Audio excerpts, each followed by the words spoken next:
মা, তাড়াতাড়ি নাস্তা রেডি করো, আজ অফিসে তাড়াতাড়ি যেতে হবে। এই হলো নীল, খুবই ভদ্র ও সুদর্শন, কিন্তু একটু একগুঁয়ে। সে লেখাপড়া শেষ করে ঢাকা শহরের সবচেয়ে বড় চৌধুরী গ্রুপ অফ ইন্ডাস্ট্রিতে কর্মরত আছে। আজ তার অফিসে অনেক জরুরি একটি মিটিং আছে, যার জন্য তাকে আজ খুব তাড়াতাড়ি অফিসে যেতে হবে। ছেলের ডাক শুনে নীলের মা রাবিয়া বেগম ডাইনিং টেবিলে তাড়াতাড়ি নাস্তা রেডি করে দিলেন। নাস্তা রেডি করে তিনি নীলকে ডাক দিলেন। কিরে, রেডি হয়েছিস? নাস্তা রেডি করে রেখেছি, তাড়াতাড়ি নিচে আয়। নীল রেডি হয়ে নিচে নেমে আসলো। বাবা মা সহ একসাথে নাস্তা টেবিলে নাস্তা খেয়ে নিয়ে বেরিয়ে যায়। অন্যদিকে চৌধুরী গ্রুপ অফ ইন্ডাস্ট্রির মালিক জাফর চৌধুরীর একমাত্র মেয়ে তিশা চৌধুরী এই কোম্পানির সিএ। আজ মিটিংয়ে জাফর চৌধুরীর জায়গায় তিশা চৌধুরী উপস্থিত থাকবে। তিশা চৌধুরী প্রচণ্ড জেদি। সে অফিসে পা রাখা মাত্রই পোস্ট অফিস নীরব হয়ে যায়। তিশাও আজ খুব তাড়াতাড়ি অফিসে চলে আসে।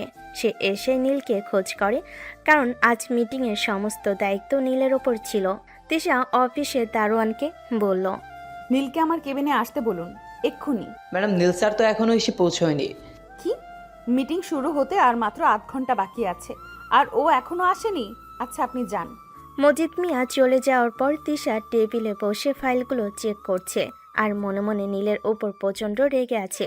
ফাইলগুলো চেক করতে করতে তিশা নিজে নিজে বলে, কেন যে আমার বাবা সমস্ত জিনিসের দায়িত্ব নীলের উপর দেয় আমি বুঝি না। এরকম একটা কেয়ারলেস ছেলেকে কিভাবে বাবার এত পছন্দ? তিশা যখন নিজের সাথে নিজে ফিসফিস করছে, ঠিক তখনই তার কেবিনের দরজায় একটি টোকা পড়ল। তিশা ফাইল থেকে চোখ মেলে দরজার দিকে তাকাতে দেখল নীল দাঁড়িয়ে আছে। অ্যাশ কালারের একটি শার্ট এবং কালো প্যান্ট পরে নীল আজ অফিসে এসেছে। এই পোশাকে নীলকে দেখতে খুব হ্যান্ডসাম লাগছে। দরজায় দাঁড়িয়ে নীল বলল, ম্যাম, আসবো? তোমার এখন আসার সময় হলো? মিটিংয়ের সময় হয়ে গিয়েছে। ম্যাম, রাস্তার খুব জ্যাম। আমি তাড়াতাড়ি বের হয়েছিলাম বাসা থেকে, কিন্তু জ্যামের কারণে একটু লেট হয়ে গিয়েছে। তবে মিটিং শুরু হওয়ার আগেই অফিসে এসে পৌঁছেছি। এই নিন, ফাইলগুলো একটু চেক করে মিটিং রুমে আসুন। নীল তার হাতে থাকা ফাইলগুলো যত্ন করে তিশার সামনে রাখলো। তিশা ফাইলের দিকে এক পলক তাকিয়ে আবার নীলের দিকে চোখ তুলে চাইল। তার চোখে মুখে এখনো বিরক্তির ছাপ। সে ফাইলটা টেনে নিয়ে উল্টাতে উল্টাতে বলল, জ্যামের অজুহাত দিয়ে তুমি নিজের অযোগ্যতা ঢাকতে পারো না নীল। এই কোম্পানিতে প্রতিটা সেকেন্ডের দাম আছে, আর তুমি বলছো মিটিংয়ের আগে এসেছো। এই ফাইলগুলো দেখার জন্য কি আমার হাতে পুরো একদিন সময় আছে? ম্যাম, আমি দুঃখিত, তবে ফাইলের সব কাজ আমি নিখুঁতভাবেই শেষ করেছি। আশা করি আপনার দেখতে বেশি সময় লাগবে না। আমি মিটিং রুমের সব আয়োজন দেখতে যাচ্ছি। নীল আর এক মুহূর্ত সেখানে দাঁড়ালো না। তিশার উত্তরের অপেক্ষা না করে সে কেবিন থেকে বেরিয়ে গেল। তিশা ফোঁস করে একটা দীর্ঘশ্বাস ফেলে ফাইলের পাতেই চোখ বোলালো। মনে মনে নীলকে যতই অপছন্দ করুক না কেন, ফাইলের কাজ দেখে তিশা মনে মনে একটু অবাকই হলো। প্রতিটি হিসাব, প্রতিটি প্রেজেন্টেশন স্লাইডের নোট এত নিখুঁত যে খুঁত ধরার মতো কোনো সুযোগই নেই। তিশা বিড়বিড় করে বলল, ছেলেটা আসলেই কাজে পাকা, কিন্তু ওর ওই অহংকার আর একগুঁয়ে স্বভাবটাই আমার সহ্য হয় না। নিজেকে কি ভাবো তুমি নীল? Meeting room. চৌধুরী গ্রুপের বড় বড় ক্লায়েন্টরা এসে ইতিমধ্যে বসে আছেন। জাফর চৌধুরী অসুস্থ থাকায় আজ প্রধান আসনে বসেছে তিশা। তার ঠিক পাশেই প্রজেক্টরের রিমোট হাতে দাঁড়িয়ে আছে নীল। মিটিং শুরু হতে নীল অত্যন্ত চমৎকারভাবে পুরো প্রজেক্টের প্ল্যান সবার সামনে তুলে ধরল। তার কথা বলার ধরন, আত্মবিশ্বাস আর বুদ্ধিমত্তা দেখে ক্লায়েন্টরা বেশ মুগ্ধ হলেন। মিটিং শেষ হতে প্রধান ক্লায়েন্ট জনাব রহমান দাঁড়িয়ে নীলের হাত মিলিয়ে বললেন, চমৎকার! জাফর সাহেব ঠিকই বলেছিলেন, নীল এই কোম্পানির একটা রত্ন। তিশা মা, তোমার বাবার চয়েস আসলেই অসাধারণ। ধন্যবাদ আঙ্কেল, আপনাদের ভালো লেগেছে এটাই বড় কথা। ক্লায়েন্টরা বিদায় নেওয়ার পর মিটিং রুমে শুধু নীল আর তিশা রয়ে গেল। নীল ল্যাপটপ গুছাতে গুছাতে বলল, ম্যাম, আজকে ডিলটা ফাইনাল। আশা করি আমার কাজ নিয়ে আপনার আর কোনো অভিযোগ নেই। কাজ ভালো হয়েছে তার মানে এই নয় যে তুমি পারফেক্ট। আর শোনো, বাবা তোমাকে পছন্দ করে বলে নিজেকে বেশি বড় কিছু ভেবো না। নীল ফাইলগুলো নিয়ে রুম থেকে বেরিয়ে গেল। তিশা তার যাওয়ার দিকে তাকিয়ে রইল। মনে মনে এক অদ্ভুত রাগ আর জেদ কাজ করছে তার। সে সোজা ফোন বের করে তার বাবাকে কল দিল। হ্যাঁ মা, বল, মিটিং কেমন হলো? নীল সব ঠিকঠাক সামলাচ্ছে তো? বাবা, তুমি সবসময় নীলের এত প্রশংসা কেন করো? আজকেও ক্লায়েন্টরা ওর প্রশংসায় পঞ্চমুখ। তুমি কি জানো ও আজ অফিসে লেট করে এসেছে? একদম দায়িত্বজ্ঞানহীন একটা ছেলে। মারে, জ্যামের শহর ঢাকা, একটু আধটু দেরি হতেই পারে, কিন্তু নীল ছেলে হিসেবে কেমন সেটা আমি খুব ভালো করেই জানি। তুই ওর ওপর অনর্থক রাগ করছিস। আমি অনর্থক রাগ করছি? নিজের মেয়ের থেকে ওই ছেলেটা তোমার কাছে অনেক দামি হয়ে গেল, তাই না বাবা? না রে না, তুই যা ভাবছিস তা নয়। আর শোনো, আজ রাতে কিন্তু নীল আর ওর পরিবার আমাদের বাসায় ডিনারে আসছে। তুই একটু তাড়াতাড়ি বাসায় ফিরিস, আমার নিজের বাবার সাথে কথা হয়ে গিয়েছে। কি? ওরা আমাদের বাসায় আসছে? কিন্তু কেন বাবা? আমি আগে থেকেই জানতাম নীল আজকের এই এত বড় প্রজেক্ট একাই সামলাতে পারবে। এই জন্য ওর বাবা মাকে আমাদের বাসায় একটু ইনভাইট করলাম। তুই এলে সব জানতে পারবি। রাখি তাহলে। ফোনটা কেটে যেতেই তিশার মেজাজ আরও বিগড়ে গেল। একটা প্রজেক্টের মিটিং ভালোভাবে করতে পেরেছি বলেই বাবা ওর পুরো পরিবারকে আমাদের বাসায় ইনভাইট করে দিল। সে মনে মনে ভাবল, এই ছেলেটা এখন আমার বাড়িতেও ঢুকছে। বাবা ওকে এত মাথায় তুলছে কেন? আজ রাতে তোমাকে আমি ছাড়বো না নীল। মিটিং রুম থেকে তিশা তার কেবিনে গিয়ে বসে। ল্যাপটপ খুলে বিভিন্ন ধরনের প্রজেক্টগুলো চেক করছে, কিন্তু তার মাথায় বারবার একটাই আসছে, নীল এবং তার পরিবার আজ তাদের বাসায় আসবে। কিন্তু নীল তো তিশাকে এই সম্পর্কে কোনো কিছুই বলল না। সারাদিন অফিসে তিশা আর একবারের জন্য নীলের সাথে কথা বলল না। অফিস শেষ করে সে তার নিজের গাড়ি দিয়ে বাসায় চলে যায়। অন্যদিকে নীলও একটি রিক্সা নিয়ে তার বাসার উদ্দেশ্যে রওনা হয়। বাসায় পৌঁছে নীল দেখলো তার বাবা মা রেডি হয়ে বসে আছেন। নীল হঠাৎ বাবা মাকে রেডি হতে দেখে বলল, কি হলো, তোমরা কোথায় যাচ্ছ? কেন? তোর স্যার জাফর চৌধুরীর বাসায়। মানে কে বলল তোমাদের যেতে? স্বয়ং জাফর চৌধুরী বলেছেন তুই ওনার কোম্পানির এত বড় বড় প্রজেক্ট হ্যান্ডেল করিস। সেই উপলক্ষে আজ ওনাদের বাসায় আমাদের জন্য ডিনার পার্টির আয়োজন করেছেন। আর তোকে সহ একসাথে যেতে বলেছেন? বাবার মুখে জাফর চৌধুরী বাড়িতে ডিনারের কথা শুনে নীলের কপালে চিন্তার ভাঁজ পড়ল। সে ভালো করে জানে অফিসের ম্যাডাম তিশা চৌধুরী তাকে কতটা অপছন্দ করেন। আজ সকালে ম্যাডামের জন্য সামান্য দেরি হওয়াতে তিশা যেভাবে তাকে কথা শুনিয়েছে, তারপর তার বাড়িতে যাওয়াটা কতটা যুক্তিযুক্ত হবে নীল বুঝতে পারছে না। তার উপর তিশা যদি জানতে পারে নীল তার পরিবার সহ তাদের বাড়িতে যাচ্ছে, তবে অফিসে তার ক্ষোভ আরও দ্বিগুণ হবে। নীল তার বাবাকে বোঝানোর চেষ্টা করলো, বাবা, আজ ওনাদের বাসায় যাওয়াটা কি খুব জরুরি? মানে বলছিলাম, অফিসের কাজ তো অফিসেই শেষ, এর জন্য ওনাদের বাসায় ডিনারে যাওয়াটা কেমন যেন দেখায় না? তুই কি বলছিস নীল?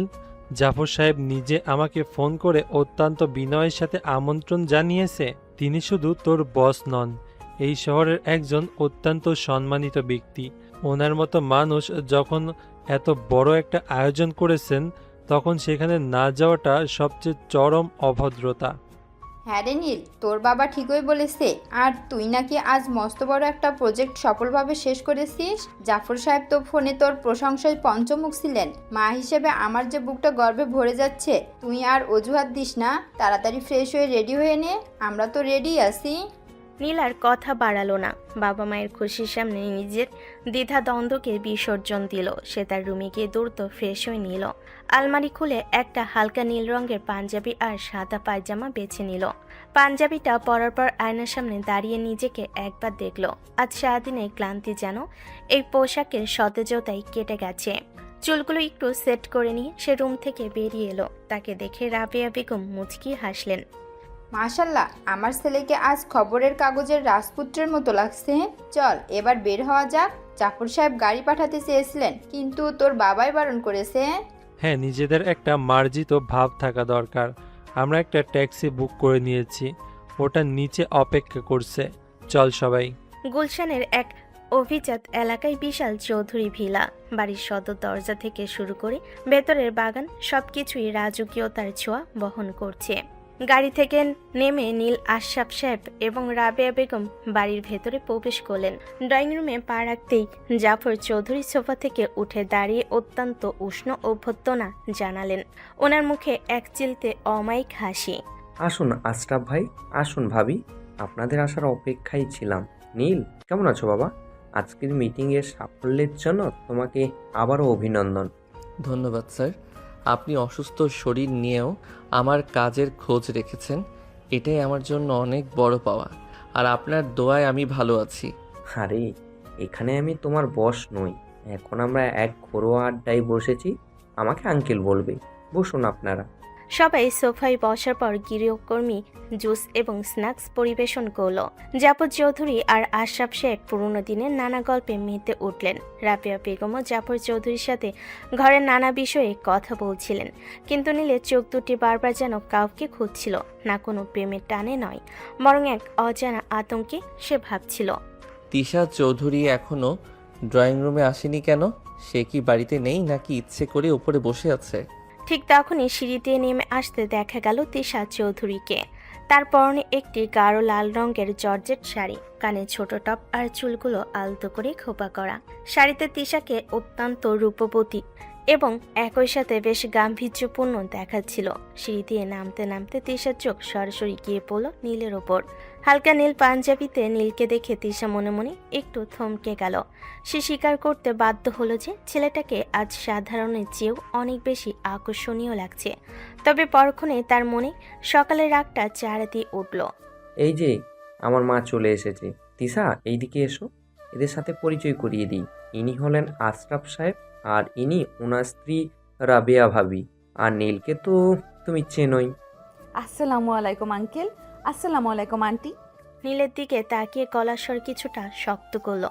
সবার সামনে সম্মান রক্ষার্থে বাধ্য হয়ে নীলকে বলল, হ্যাঁ বাবা, নীলকে তো আমি খুব ভালো করেই চিনি। আমাদের অফিসের সবচেয়ে ব্যস্ত এবং সময়নিষ্ঠ কর্মকর্তা। তিশার কথার ভেতরেই উপহাসটুকু নীল খুব ভালোভাবেই বুঝতে পারল। সকালের জ্যামের কারণে দেরির কথাটাই তিশা পরোক্ষভাবে তাকে মনে করিয়ে দিল। নীল মৃদু হাসলো, কোনো উত্তর দিল না। তবে রাবিয়া বেগম তিশাকে দেখে বেশ মুগ্ধ হলেন। তিশার দিকে তাকিয়ে রাবিয়া বেগম মিষ্টি হাসি দিয়ে বললেন, ওয়ালাইকুম আসসালাম মা। মাশাল্লাহ, আপনার মেয়ে তো দেখতে একদম পরীর মতো জাফর ভাই। যেমন রূপ তেমনই রাজকীয় চলন। রূপ দিয়ে কি হবে ভাবি, মেজাজটা তো সবসময় চলে থাকে। সারাদিন শুধু অফিস আর বিজনেস বোঝে, ঘরের কোনো কাজেই মন নেই ওর। তিশা, তুমি নীলের পাশে বসো, তোমরা এই জেনারেশনের মানুষ, তোমরা তোমাদের মতো করে একটু গল্প করো। বাবার কথায় তিশা বাধ্য হয়ে নীলের পাশে এক কোক সোফাটিতে বসলো। তিশার শরীর থেকে আসা হালকা পারফিউমের সুবাস নীলের নাকে এসে লাগলো। নীল কিছুটা অস্বস্তি বোধ করছিল। তিশা নীলের দিকে আর চোখে তাকিয়ে ফিসফিসিয়ে বলল, প্রজেক্ট একটা পাস করে এই সোজা বসের ড্রয়িং রুম পর্যন্ত চলে এসেছো দেখছি। মতলবটা কি তোমার নীল? বাবাকে এইভাবে ইমপ্রেস করার পেছনে কারণটা কি? ম্যাম, এখানে আমি কোনো মতলব নিয়ে আসিনি। জাফর আঙ্কেল আমার বাবাকে আমন্ত্রণ জানিয়েছেন বলেই আমরা এসেছি। আপনার যদি মনে হয় আমি কোনো অনধিকার চর্চা করছি তবে আমি দুঃখিত। এই ম্যাম ম্যাম করা বন্ধ করো, এটা অফিস নয়। আর তোমার এই অতিরিক্ত ভদ্রতার নাটক আমার সামনে একদম করবে না। আমি খুব ভালো করেই জানি পুরুষ মানুষেরা কতটা সুযোগ সন্ধানী হতে পারে। নীলের আত্মসম্মানে আঘাত লাগলো। সে তিশার দিকে তাকাতে যাবে, ঠিক তখনই জাফর চৌধুরী সবাইকে ডাইনিং টেবিলের দিকে আসার জন্য আহ্বান জানালেন। চলুন আশরাফ ভাই, ডাইনিং টেবিলে যাওয়া যাক, আজ সব স্পেশাল রান্না হয়েছে। নীল, এসো বাবা। ডাইনিং টেবিলটি নানা পদের খাবারে সাজানো ছিল। বিরিয়ানি, রোস্ট, গলদা চিংড়ি থেকে শুরু করে নানান পদের ডেজার্ট। সবাই যার যার আসনে বসলেন। জাফর চৌধুরী নিজেই তদারকি করে আশরাফ সাহেব ও রাবেয়া বেগমকে খাবার তুলে দিচ্ছিলেন। তিশা নীলের ঠিক উল্টো দিকে চেয়ারে বসলো। খাবার খেতে খেতে জাফর চৌধুরী হঠাৎ একটি গম্ভীর কিন্তু খুশির বিষয়ে কথা তুললেন, যা শুনে নীল তিশা দুজনেই হাত থমকে গেল। আশরাফ ভাই, আজ আপনাদের এখানে ডিনারের টাকার পেছনে আমার একটা বিশেষ উদ্দেশ্য আছে। নীল এবং তিশা দুজনেই এখন প্রাপ্তবয়স্ক এবং নিজেদের পায়ে দাঁড়িয়েছে। আমি চাচ্ছিলাম আমাদের এই পারিবারিক সম্পর্কটাকে আরও এক ধাপ এগিয়ে নিয়ে যেতে। হ্যাঁ জাফর সাহেব, আপনি ফোনে আমাকে একটু আভাস দিয়েছিলেন। আমিও আপনার প্রস্তাব নিয়ে ভেবেছি। আমার তো নীলকে নিয়ে আপত্তি নেই। ও আপনার মেয়েকে সুখী রাখতে পারবে বলেই আমার বিশ্বাস। নীল এক লোকমা ভাত মুখে দিতে গিয়ে কাশতে শুরু করলো। সে দ্রুত পানি গ্লাসটা নিয়ে এক ঢোক পানি খেলো। ওদিকে তিশার চোখ দুটো প্রায় কপালে উঠে গেল। সে চামচটা প্লেটের উপরে জোরে নামিয়ে রেখে বলল, বাবা, তোমরা এসব কি বলছো? কিসের সম্পর্কের কথা বলছো? তিশা, শান্ত হও। আমি আর আশরাফ ভাই মিলে সিদ্ধান্ত নিয়েছি তোমার সাথে নীলের বিয়ে দেব। নীল অন্তত সৎ, যোগ্য এবং ভদ্র ছেলে। ওর মতো ছেলেই পারবে আমার এই বিশাল সাম্রাজ্য এবং আমার মেয়েকে আগলে রাখতে। অসম্ভব। বাবা, তুমি পাগল হয়ে গেছো? আমি এই সামান্য একটা চাকরিজীবী, কেয়ারলেস আর একগুঁয়ে ছেলেকে বিয়ে করব? ও আমার অফিসের একজন সাধারণ কর্মচারী মাত্র। ওর কোনো স্ট্যাটাস আছে আমার সাথে মেলানোর মতো? তিশার ক্যারেক্টারলেস শব্দটি শুনে এবার আর শান্ত থাকতে পারল না। সেও চেয়ার ছেড়ে উঠে দাঁড়ালো এবং তার অপমানে পাল্টা জবাব দেওয়ার জন্য সে তিশাকে বলল, ম্যাম, নিজের মুখ সামলে কথা বলুন। আপনি অফিসের বস হতে পারেন, কিন্তু কারো চরিত্র নিয়ে কথা বলার অধিকার আপনাকে কেউ দেয়নি। আর স্ট্যাটাসের কথা বলছেন, সততা আর সম্মান আমাদের স্ট্যাটাস, যা টাকা দিয়ে কেনা যায় না। নীল, শান্ত হও। গুরুজনদের সামনে এভাবে কথা বলে না। তিশা বাবার দিকে তাকিয়ে রাগে কাঁপতে থাকে। রাগান্বিত চোখ করে তিশা আঙ্গুল দিয়ে নীলকে ইশারা করে তার বাবাকে বলল, দেখেছো বাবা, ওর অহংকার দেখেছো? এই ছেলের সাথে তুমি আমার বিয়ে দিতে চাও? আমি পরিষ্কার জানিয়ে দিচ্ছি, আমি এই বিয়ে কোনোদিনই করব না। ও আমার চেয়ে বয়সেও ছোট হতে পারে, আর ও আমার জুনিয়র। তিশা, ব্যাস, অনেক হয়েছে। তোমার এই অহংকার আর জেদ আমি আর সহ্য করব না। নীল, তোমার চেয়ে বয়সে ছোট বা বড় হোক, আমার সিদ্ধান্ত তোমার মানতেই হবে। আর ও কর্মক্ষেত্রে কতটা যোগ্য তা আজ পুরো বোর্ড মেম্বার দেখেছে। আমি এই বিয়ের সিদ্ধান্ত নিয়েছি, আগামী সপ্তাহেই তোমাদের বিয়ে। জাফর চৌধুরীর এই চূড়ান্ত সিদ্ধান্তে পুরো ডাইনিং রুমে এক পিনপতন নীরবতা নেমে এলো। তিশার এক মুহূর্ত সেখানে না দাঁড়িয়ে রাগে পা দাপাতে দাপাতে উপরে নিজের রুমে চলে গেল এবং দরজাটা জোরে বন্ধ করে দিল। নীল স্তম্ভিত হয়ে দাঁড়িয়ে রইল। তার চোখের সামনে যেন পুরো পৃথিবীটা দুলতে লাগলো। সে মনে মনে বলতে শুরু করে, যে মেয়েটিকে আমি অফিসে ম্যাডাম বলে ডাকি, যে আমাকে প্রতি মুহূর্তে অপমান করার সুযোগ খুঁজে, সেই মেয়েটি হতে যাচ্ছে আমার হবু বউ, তাও আবার সিনিয়র এক অহংকারী নারী। নীলের মনে হলো তার শান্ত জীবনে এক প্রলয়ঙ্কারী ঝড় আসতে চলেছে। আশরাফ সাহেব ও রাবেয়া বেগম চরম অস্বস্তিতে পড়ে গেলেন। নীল কাঠের মতো দাঁড়িয়ে রইল, তার কান দুটো তখনও ঝাঝা করছে। তিশা সবার সামনে তাকে ক্যারেক্টারলেস বলেছে। এই অপমানটা সে কিছুতেই মেনে নিতে পারছে না। জাফর চৌধুরী অত্যন্ত লজ্জিত মুখে আশরাফ সাহেবের হাত চেপে ধরলেন এবং বললেন, আশরাফ ভাই, আমি সত্যিই লজ্জিত। তিশার মা ছোটবেলায় মারা যাওয়ার পর থেকে আমি ওকে অতিরিক্ত আদরে মাথায় তুলেছি। ওর অহংকার আর জেদ আজ বড্ড বেশি বেড়ে গেছে। কিন্তু আমি জানি নীল একমাত্র ছেলে যে ওর এই জেদ ভাঙতে পারবে এবং ওকে সঠিক পথে ফিরিয়ে আনবে। আপনারা দয়া করে ওর কথায় কিছু মনে করবেন না। না জাফর সাহেব, আমরা কিছু মনে করিনি। মেয়েটা একটু চঞ্চল আর অভিমানী, তা বুঝতে পারছি। তবে বিষয়টা তো জোর করে হয় না। নীল যদি রাজি না থাকে। নীল তার বাবার কথার মাঝখান দিয়ে শান্ত এবং দৃঢ় গলায় জাফর চৌধুরীকে বলল, বাবা, আমি এই বিয়ে করব না। জাফর আঙ্কেল, আমি আপনার অত্যন্ত কৃতজ্ঞ যে আপনি আমাকে এত বড় সম্মান দিয়েছেন, কিন্তু যেখানে পারস্পরিক সম্মানটুকুই নেই সেখানে বিয়ে টিকে থাকতে পারে না। আমি ওনার অফিসের কর্মচারী, ওখানেই ঠিক আছি। নীলের কথা শুনে জাফর চৌধুরী সোফা থেকে উঠে নীলের সামনে এসে দাঁড়ালেন। ওনার চোখ দুটো ছলছল করে উঠল। তিনি নীলের দুহাত জড়িয়ে ধরলেন, খুব করুণ দৃষ্টিতে তাকিয়ে নীলকে বলেন, নীল বাবা, আমার শরীরটা দিন দিন ভেঙে পড়ছে। যে কোনো সময় আমার বড় কোনো দুর্ঘটনা ঘটে যেতে পারে। আমার এই বিশাল ব্যবসার চেয়েও আমার কাছে আমার মেয়ের ভবিষ্যৎ অনেক বড়। তিশা বাইরে থেকে যতই কঠোর হোক না কেন, ভেতর থেকে ও খুব একাকী।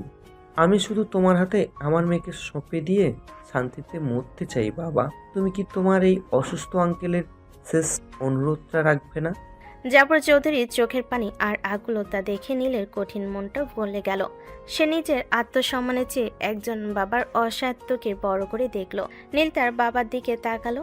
আশরাফ সাহেবের চোখে ইশারায় নীলকে সম্মতি দিতে বললেন।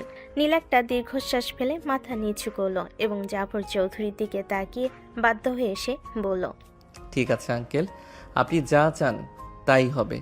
ওদিকে নিজের রুমে গিয়ে তিশা পুরো ঘর তছনছ করে ফেলেছিল। বিছানার চাদর বালিশ সব ফুলরে ছুঁড়ে মারল। সে কিছুতেই বিশ্বাস করতে পারছে না যে তার বাবা এই সামান্য একটা ছেলের সাথে তার বিয়ে ঠিক করে ফেলেছে। তিশা আয়নার সামনে দাঁড়িয়ে নিজের প্রতিচ্ছবি দেখে বলল, নীল, তুমি ভেবেছো বাবার মন জয় করে এই চৌধুরী সাম্রাজ্যের জামাই হয়ে রাজত্ব করবে? তিশা চৌধুরীকে এত সহজে কবজা করা যায় না। তুমি যদি আমার জীবনে আসো তবে তোমার জীবনকে আমি জাহান্নাম বানিয়ে ছাড়বো। ঠিক তখনই দরজায় টোকা পড়ল। জাফর চৌধুরী ঘরে প্রবেশ করলেন। ওনার মুখটা বেশ গম্ভীর। তিশা বাবার দিকে পিছন ফিরে দাঁড়িয়ে রইল। জাফর চৌধুরী এগিয়ে গিয়ে মেয়েকে গম্ভীর গলায় বললেন, তিশা, আগামী শুক্রবার তোমাদের আকদ। নীল এই বিয়েতে রাজি হয়েছে। আমি আশা করব তুমি আর কোনো নাটক করবে না। বাবার কথা শুনে তিশা বাবার দিকে ফিরে উপহাসের দৃষ্টিতে তাকালো। সে উপহাসের হাসি দিয়ে বাবাকে বলল, ও ও তো রাজি হবেই বাবা। এত বড় কোম্পানির মালিকের মেয়ে, এত সম্পত্তি, কোনো লোভী ছেলে এই সুযোগ হাতছাড়া করে? মুখ সামলে কথা বল তিশা। নীল এইরকম ছেলে না। তুমি কোম্পানিতে জয়েন করেছো আজ 2 মাস, আর নীল এই কোম্পানিতে চাকরি করছে প্রায় 1 বছর। তোমার আগে থেকেই আমি নিজেকে চিনি। ঠিক আছে, মানলাম। তবে শোনো বাবা, বিয়ে আমি করব, কারণ আমি তোমার কথার উপর কথা বলতে পারছি না। কিন্তু আমার একটা শর্ত আছে। এই শর্ত যদি নীল মানতে পারে তবেই আমি কাজী সাহেবের সামনে সই করব। কি শর্ত? বিয়ের পর নীল আমাদের এই বাড়িতেই থাকবে। ও হবে এই বাড়ির ঘর জামাই। ও নিজের বাবা মায়ের বাড়ি ছেড়ে আমার বাড়িতে এসে আমার কথা মতো চলবে। ও যদি নিজের আত্মসম্মান বিসর্জন দিয়ে ঘর জামাই থাকতে রাজি হয় তবেই এই বিয়ে হবে, নইলে নয়। তিশা ভেবেছিল এই শর্ত শুনলে নীলের মতো একগুঁয়ে আর আত্মসম্মান বোধ সম্পূর্ণ ছেলে নিশ্চিতভাবে বিয়ে ভেঙে দেবে, কারণ কোনো বাঙালি ছেলে সহজে ঘর জামাই থাকতে চায় না। জাফর চৌধুরী তিশার এই শর্ত শুনে বেশ চিন্তিত হয়ে পড়লেন। পরের দিন সকালবেলা জাফর চৌধুরী অফিসে যান। তিনি গিয়েই মজিদ মিয়াকে ডেকে নীলকে ওনার কেবিনে ডেকে পাঠান। মজিদ মিয়া গিয়ে নীলকে বলার সাথে সাথে নীল এসে জাফর চৌধুরী কেবিনে হাজির। নীলকে দেখে তিনি তিশার শর্তের কথা খুলে বললেন, নীল বাবা, আমি সত্যি খুব দুঃখিত। তিশা এ করেই তোমাকে আটকানোর জন্য এই ঘর জামাই থাকার শর্তটা দিয়েছে। তুমি যদি এই শর্তে রাজি না হও, আমি তোমাকে জোর করব না। নীল কিছুক্ষণের জন্য চুপ হয়ে গেল। তিশার চালটা সে খুব ভালোভাবে বুঝতে পেরেছে। তিশা তাকে সবার সামনে ছোট করতে চায়, তার পুরুষত্বে আঘাত করতে চায়। নীল মনে মনে একটা জেদ অনুভব করলো। সে বলল, ম্যাডাম, আপনি ভেবেছেন আমি ভয় পেয়ে পিছিয়ে যাব? আপনার এই অহংকার আমি এই বাড়িতে থেকেই চূর্ণ করব। নীল জাফর চৌধুরীর দিকে তাকিয়ে মৃদু হাসলো। কিছুক্ষণ পর নীল জাফর চৌধুরীর হাত ধরে বলল, আঙ্কেল, আপনার মেয়ে ভেবেছে এই শর্ত দিলে আমি পালিয়ে যাব, কিন্তু আমি পালাবো না। আমি ওনার শর্ত মেনে নিলাম। বিয়ের পর আমি এই চৌধুরী ভিলাতেই থাকব। তবে আমারও একটি কথা আছে। কি কথা নীল? আমি এখানে জাফর চৌধুরীর জামাতা হিসেবে নয়, বরং আপনার ছেলের মতো থাকব। আর অফিসের কাজ যেমন করছি তেমনই করব। আমি জানতাম নীল, তুমি আমাকে নিরাশ করবে না। তুমিই পারবে তিশাকে বদলাতে।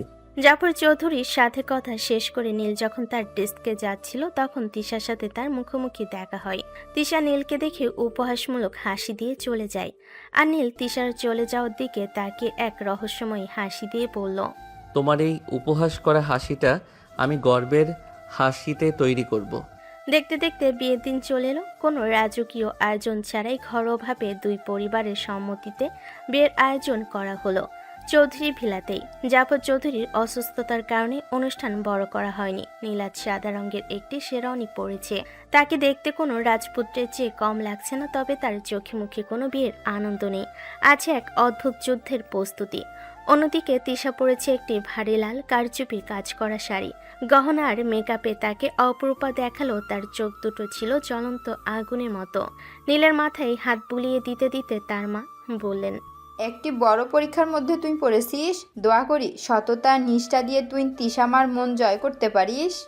কিছুক্ষণ পর কাজী সাহেব বিয়ে পড়ানোর জন্য কাজী সাহেব এসে নীলের দিকে কাবিননামার খাতা এগিয়ে দিলেন এবং কবুল বলতে বলে। নীল শান্ত গলায় 3 বার কবুল বলে সই করে দিল। এবার কাজী সাহেব তিশার দিকে খাতা এগিয়ে দিলেন। তিশা এক মুহূর্তে নীলের দিকে তাকালো। নীলের চোখে তখন কোনো ভয় বা দ্বিধা নেই, বরং এক শান্ত আত্মবিশ্বাস। তিশা দাঁতে দাঁত চেপে খাতায় সই করে দিল এবং 3 বার কবুল বলল। কাজী সাহেব খুশি হয়ে বললেন, আলহামদুলিল্লাহ, বিয়ে সম্পূর্ণ হলো। আজ থেকে আপনারা স্বামী স্ত্রী। বিয়ের সব আনুষ্ঠানিকতা শেষ হতে হতে রাত প্রায় 11টা বেজে গেল। নীলের বাবা মা নীলকে জড়িয়ে ধরে কেঁদে ফেল। আশরাফ সাহেব নীলের কানে কানে বলেন, বাবা নীল, তুই একটা বড় রাজপ্রাসাদে রয়ে যাচ্ছিস ঠিকই, কিন্তু মনে রাখিস আত্মসম্মান যেন কখনো কৃপণ না হয়। ধৈর্য ধরে পরিস্থিতি সামাল দিবি। তুমি চিন্তা করো না বাবা, তোমার ছেলে কখনো মাথা নোয়াতে শেখেনি। তোমরা সাবধানে বাড়ি যাও। তিশার বিশাল এবং সুসজ্জিত ঘরটি আজ সুগন্ধি ফুল দিয়ে সাজানো হয়েছে। তিশা খাটের উপর শাড়ি পরে বসে আছে, তবে ওনার বসার ভঙ্গিতে কোনো লজ্জাবতী কোণের ভাব নেই, বরং তিনি গম্ভীর হয়ে ল্যাপটপে কিছু দেখছিলেন। ঠিক তখনই নীল রুমে প্রবেশ করলো এবং দরজাটা লক করে দিল। শিরোনির ওপরের বোতামগুলো আলগা করতে করতে নীল খাটের দিকে এগিয়ে এলো। নীলকে ঘরে ঢুকতে দেখে তিশা ল্যাপটপটা বন্ধ করে খাটের উপর এক সাইডে রাখলো। তার চোখে মুখে উপহাসের এক চিলতে হাসি। Welcome to Chowdhury villa mister Neel. শেষ পর্যন্ত তুমি আমার শর্ত মেনে এই বাড়ির ঘর জামাই হয়ে চলেই এলে। স্ট্যাটাসের বড় বড় লেকচার দিচ্ছিলে ডাইনিং টেবিলে, আর এখন টাকার লোভে নিজের বাবা মাকে ছেড়ে আমার বিছানায় এসে হাজির হলে। নীল শেরওয়ানির এবং হাতের ঘড়িটি খুলে সোফার এক সাইডে রাখলো। তারপর তিশার খাটের কাছে গিয়ে অত্যন্ত শান্ত গলায় তিশাকে বলল, ম্যাম, আপনাকে একটা কথা মনে করিয়ে দেই, এটা অফিস নয় যে আপনি বসের মতো অর্ডার দেবেন। আর ঘর জামাই হওয়ার শর্তটা আপনার ছিল, আমার নয়। আমি এখানে আমার বাবার বয়সী একজন মানুষের অনুরোধ রাখতে এসেছি, আপনার টাকার লোভে নয়। নীলের মুখে এই আত্মবিশ্বাসী কথা শুনে তিশার প্রচন্ড পরিমাণে রাগ হয়।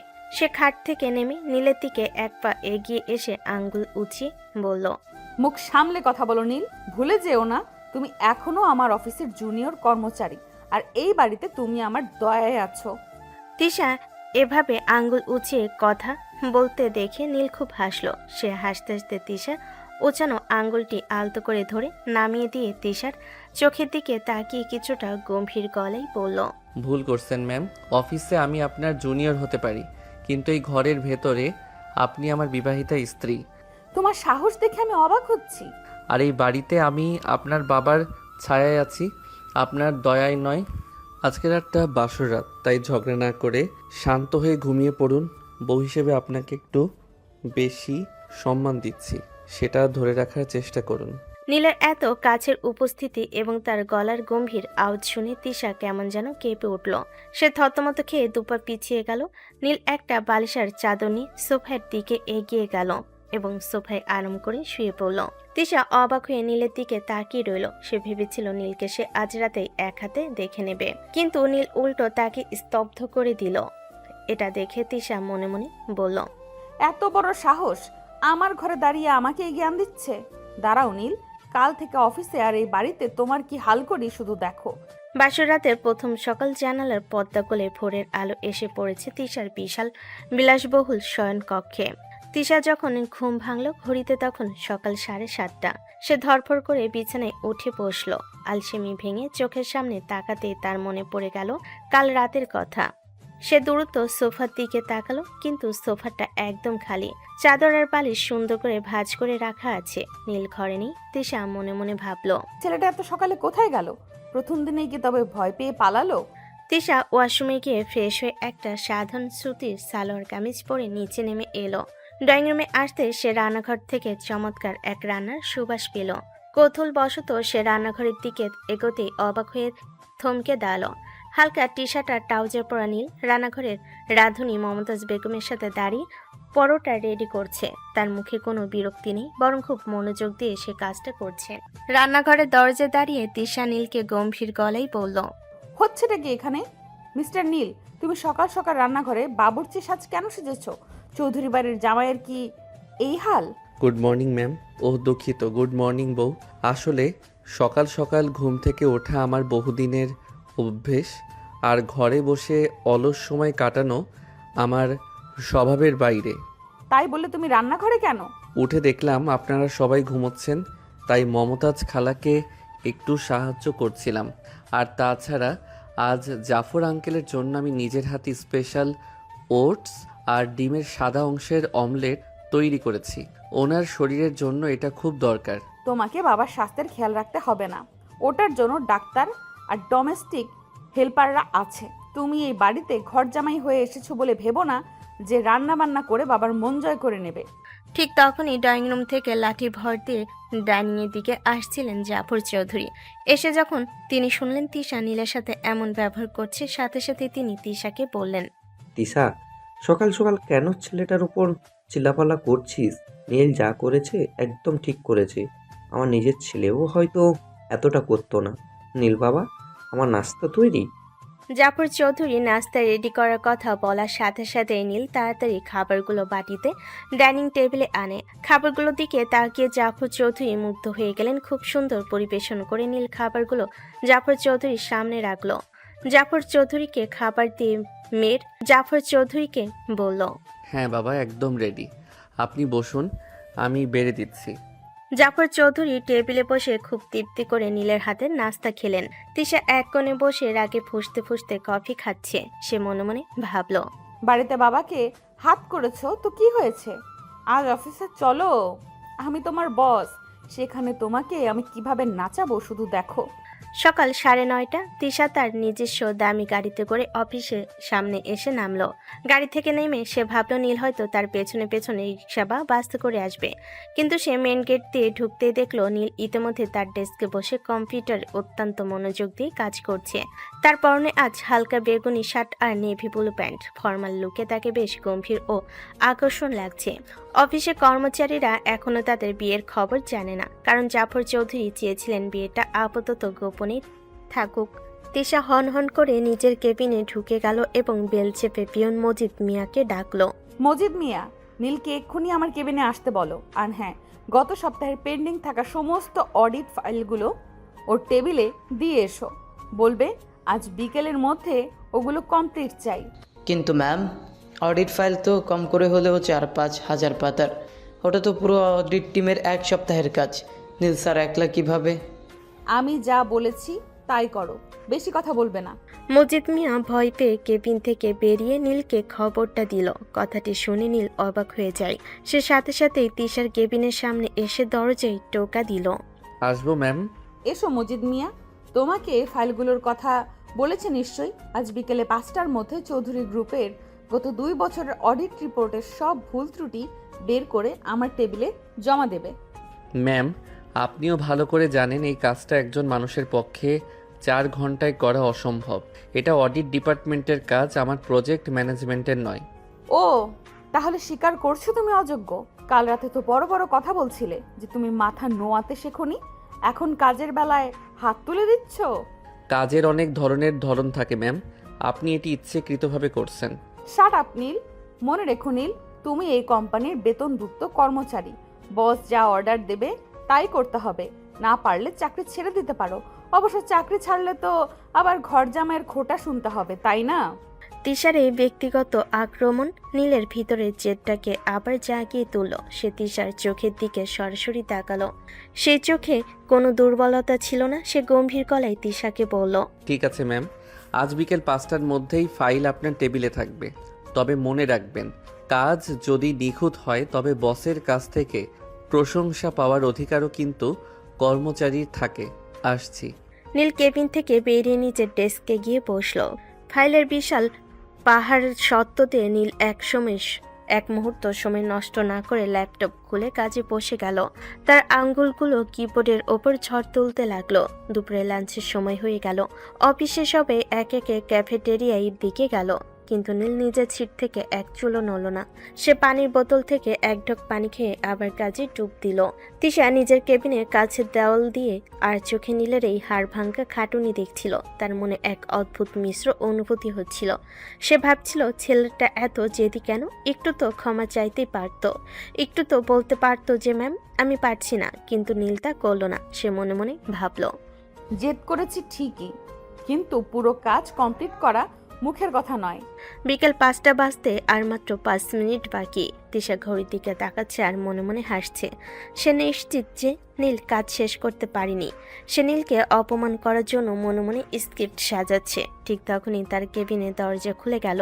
নীল ভেতরে ঢুকলো, তবে তার হাতে কোনো ফাইলের স্তূপ নেই। সে একটি নীল পেন ড্রাইভটি টি-শার্ট টেবিলের ওপর রাখলো। তার চোখে ক্লান্তি থাকলো, মুখে এক বিজয়ী হাসি।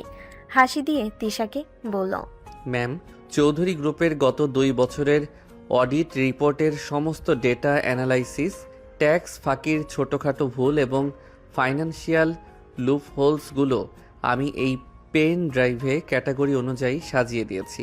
হার্ড কপিগুলো আমি অলরেডি ফাইলিং ক্যাবিনেটে লক করে এসেছি। আপনি চেক করে দেখতে পারেন। সময় এখনও 5টা বাজেনি। পুরোপুরি স্তব্ধ হয়ে গেল। সে পেন ড্রাইভটি ল্যাপটপে কানেক্ট করে ফাইলগুলো ওপেন করলো। প্রতিটি ফোল্ডার এত নিখুঁত আর পদ্ধতিগতভাবে তৈরি যে তিশা নিজেরও ওটা করতে কয়েকদিন লেগে যেত। সে নিজের চোখকে বিশ্বাস করতে পারছিল না। সে ল্যাপটপের দিকে তাকিয়ে নীলকে বলল, এটা এটা কিভাবে সম্ভব? তুমি একা এত বড় কাজ কিভাবে করলে? ম্যাম, যখন কেউ কাউকে ছোট করার জন্য চ্যালেঞ্জ ছুড়ে দেয় তখন অসম্ভবটাও সম্ভব হয়ে যায়। কাজের মধ্যে সম্ভব অসম্ভব বলতে কিছুই হয় না।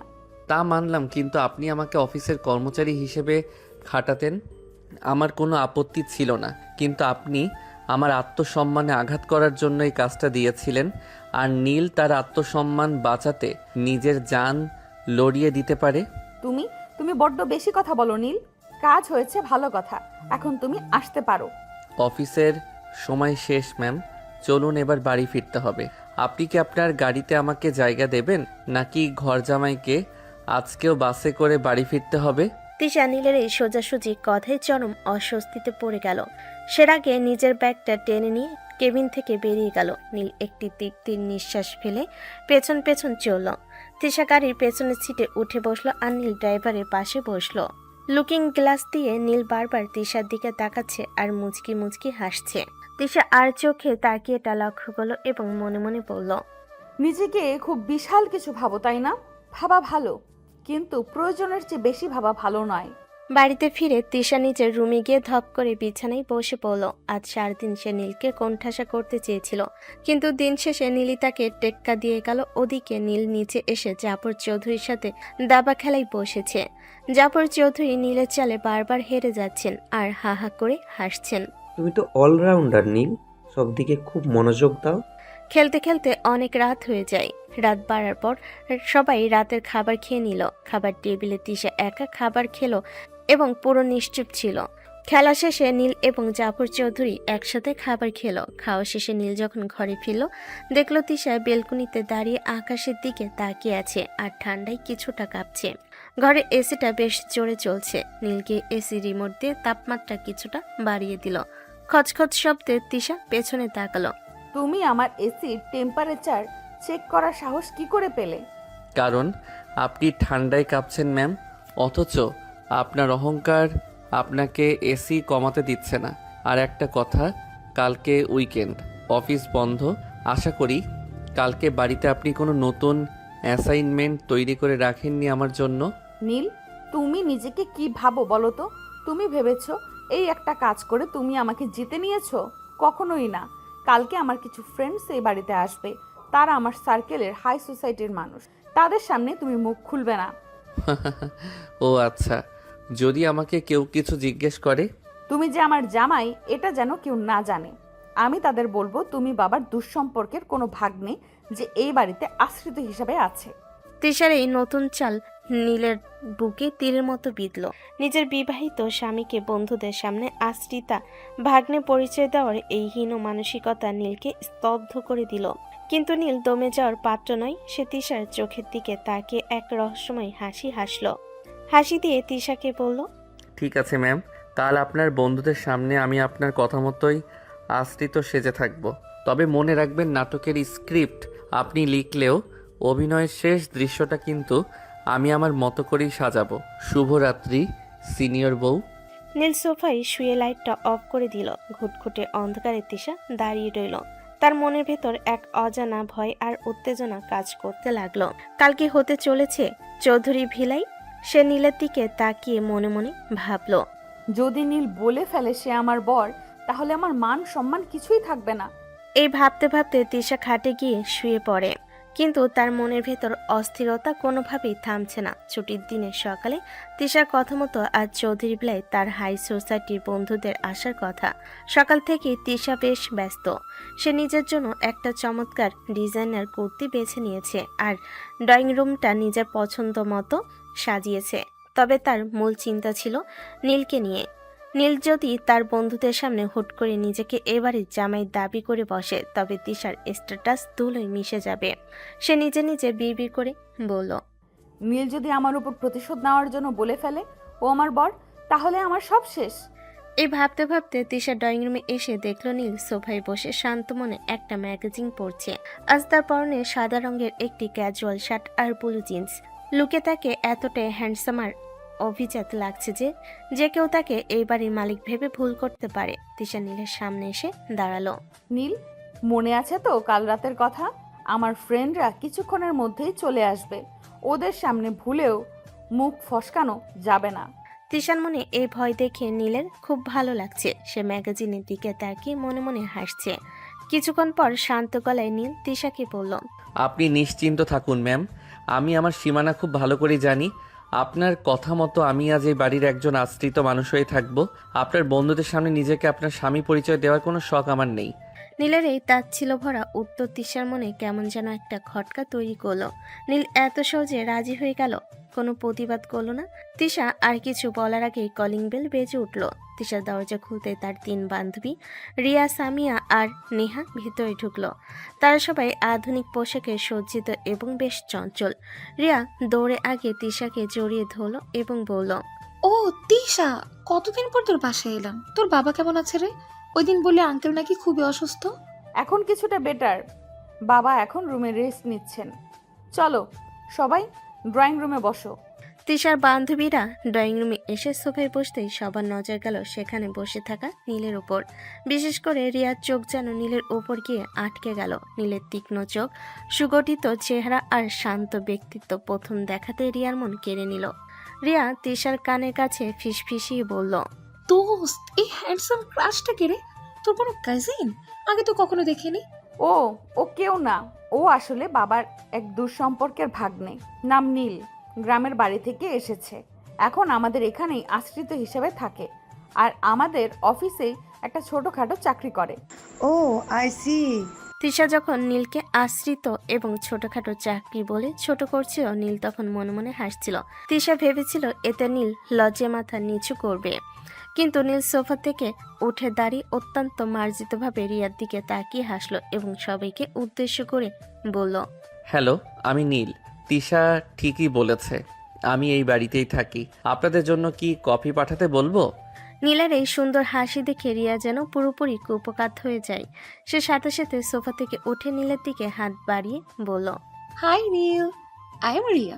কফি তো অবশ্যই খাবো, তবে যদি তুমি আমাদের সাথে বসে গল্প করো তাহলে আরো ভালো লাগবে। নীল রিয়ার বাড়িয়ে দেওয়া হাতটা আলতো করে ধরে হ্যান্ডশেক করলো তিশার দিকে আর চোখে তাকিয়ে দেখলো তিশার মুখটা রাগে লাল হয়ে উঠেছে। এটা দেখে নীল মনে মনে বলল, এবার খেলা জমবে ম্যাডাম। তারপর সে রিয়ার সাথে হ্যান্ডশেক করে আর চোখে তিশার দিকে তাকিয়ে বলল, শিওর রিয়া, আপনাদের মতো সুন্দরীদের সাথে গল্প করার সুযোগ হাতছাড়া করা ঠিক হবে না। বসুন প্লিজ। রিয়া ঠিক নীলের পাশে সোফাতে গিয়ে বসলো। তিশা পুরো স্তব্ধ হয়ে গেল। সে ভেবেছিল নীলকে অপমান করে সে এক কোণে বসিয়ে রাখবে, কিন্তু এখানে তো উল্টো। রিয়া নীলের প্রেমে হাবুডুবু খাচ্ছে। গল্প শুরু হতে রিয়া একের পর এক প্রশ্ন করতে লাগলো নীলকে। নীল অত্যন্ত বুদ্ধিমত্তা আর রসবোধ দিয়ে রিয়ার সব কথার উত্তর দিচ্ছিল। রিয়ার মুখে হাসি আর ধরছিল না। সে বারবার নীলের বাহুতে হাত দিয়ে হাসছিল আর নীলও ইচ্ছে করেই রিয়ার দিকে ঝুঁকে কথা বলছিল। এক পর্যায়ে রিয়া নীলকে বলল, নীল, তোমার কথা বলার স্টাইল এত জোস। তুমি নাকি তিশাদের অফিসে জব করো? কোন পোস্টে আছো? আমি তো একজন সাধারণ অ্যাসিস্ট্যান্ট ম্যামদের। তিশা ম্যাম যেভাবে খাটায় আমার তো জান বের হয়ে যায়। এই তিশা, তুই এত হ্যান্ডসাম একটা ছেলের ওপর এত অত্যাচার করিস? নীল, তুমি একদম চিন্তা করো না, আমার বাবারও টেক্সটাইল বিজনেস আছে। তুমি চাইলে কালই আমাদের কোম্পানিতে জয়েন করতে পারো। আমি তোমাকে অনেক ভালো পোস্টে রাখবো। রিয়ার কথা শুনে নীল তিশাকে রাগানোর জন্য রিয়ার খুব কাছাকাছি গিয়ে নিচু স্বরে বলল, সত্যি বলছো রিয়া? তুমি এত কেয়ারিং? তোমার মতো বস পেলে তো আমি দিনে 24 ঘন্টায় কাজ করতে রাজি। নীল আর রিয়ার এই মাখামাখি দেখে তিশার গায়ে রক্ত মাথায় চড়ে গেল। যে নীল অফিস কোনো মেয়ের দিকে চোখ তুলে তাকায় না, যে নীল কাল রাতও তার সাথে এত দেমাক দেখালো, সে নীল আজ রিয়ার সাথে এভাবে ফ্লার্ট করছে, তার নিজের ঘরে, তার নিজের বান্ধবীর সাথে। তিশার ভেতরে হিংসা আর ক্ষোভ যেন উপচে পড়তে চাইল। সে সোফা থেকে দাঁড়িয়ে ধমকে সুরে বলল, রিয়া, তোরা কি এখানে আড্ডা দিতে এসেছিস নাকি ইন্টারভিউ নিতে? নীল, তোমার এখনো অনেক কাজ বাকি আছে। মমতাজ খালাকে গিয়ে রান্না হেল্প করো, যাও এখান থেকে। আরে তিশা, তুই এত রিজিড কেন বলতো? নীল তো আমাদের সাথে গল্প করছে। নীল, তুমি কোথাও যাবে না। আচ্ছা নীল, আজ বিকেলে তুমি ফ্রি আছো? আমরা সবাই একটু ঘুরতে যাব, তুমি আমাদের সাথে চলো না প্লিজ। নীল তিশার জ্বলন্ত চোখের দিকে তাকিয়ে এক বিজয়ীর হাসি দিল। নীল লক্ষ্য করে দেখল তিশার রাগে চোখমুখ লাল হয়ে গিয়েছে। তিশাকে রাগানোর জন্য নীল হাসি দিয়ে রিয়ার দিকে তাকিয়ে বলল, রিয়া, তুমি এত রিকোয়েস্ট করছো যখন, আমি কিভাবে না বলি? আমি অবশ্যই যাব তোমাদের সাথে। নীল, তুমি কোথাও যাচ্ছ না। আজ বিকেলে বাবার একটা জরুরি ফাইল চেক করার কথা আছে তোমার। ম্যাম, জাফর আঙ্কেল তো আজ সকালে আমাকে ছুটি দিয়েছেন, আর অফিসের কাজ তো আজ বন্ধ। রিয়া যখন ডাকছে একটু ঘুরে আসাই যায়। কি বলো রিয়া? ইয়েস, ডান। নীল, বিকেলে আমি নিজে গাড়ি ড্রাইভ করে তোমাকে নিতে আসবো। তিশার বান্ধবীরা আরো কিছুক্ষণ গল্প করে বিদায় নিল। তারা চলে যাওয়া মাত্রই ড্রয়িং রুমের দরজা বন্ধ হতে তিশা হিংস্র বাঘিনীর মতো নীলের সামনে এসে দাঁড়ালো। রাগে তার বুক ওঠানামা করছে। নীল, তোমার সাহস কি করে হয় আমার বান্ধবীর সাথে এভাবে ফ্লার্ট করার? তুমি এই বাড়ির ঘর জামাই, আমার বিবাহিত স্বামী, আর তুমি অন্য একটা মেয়ের সাথে এভাবে হাসাহাসি করছিলে। তোমার লজ্জা করে না? তিশা কথা শুনে নিলে একটু অবাক হওয়ার ভান করে। সে তিশার রাগে আর একটু ঘি ঢালার জন্য পকেটে হাত দিয়ে তিশার সামনাসামনি গিয়ে দাঁড়িয়ে বলল, ও, আই এম সরি ম্যাম। আমি তো ভেবেছিলাম আমি এই বাড়ির একজন আশ্রিত ভাগ্নে আর ছোটোখাটো কর্মচারী।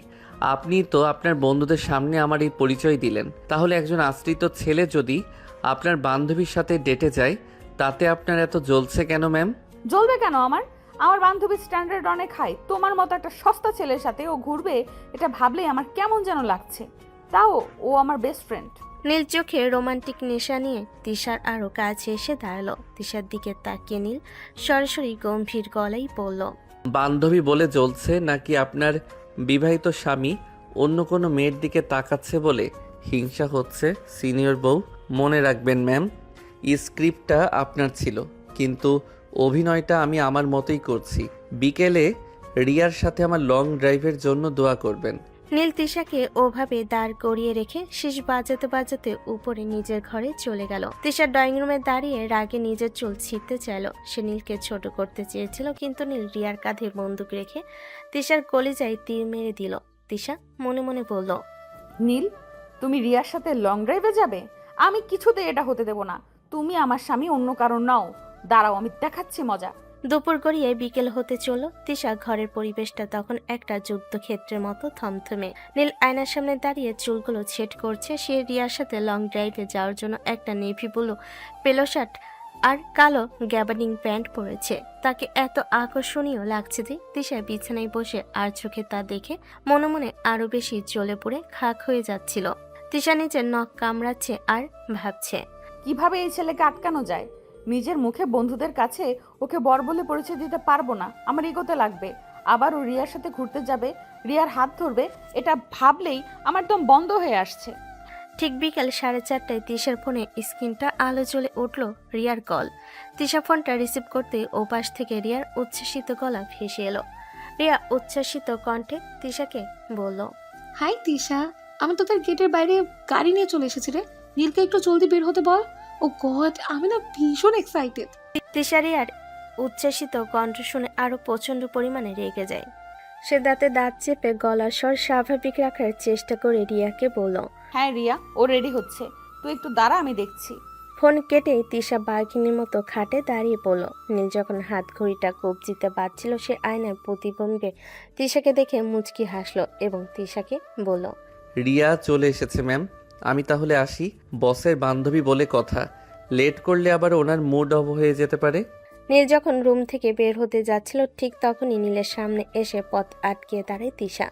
তিশা তার দুহাত কোমরে রেখে চোখ বড় বড় করে নীলের দিকে তাকিয়ে বলল, তুমি কোথাও যাচ্ছ না নীল, জাস্ট এক পাও এই ঘর থেকে বাড়াবে না। কেন ম্যাম? আপনি তো বললেন আমি এই বাড়ির আশ্রিত ভাগ্নে।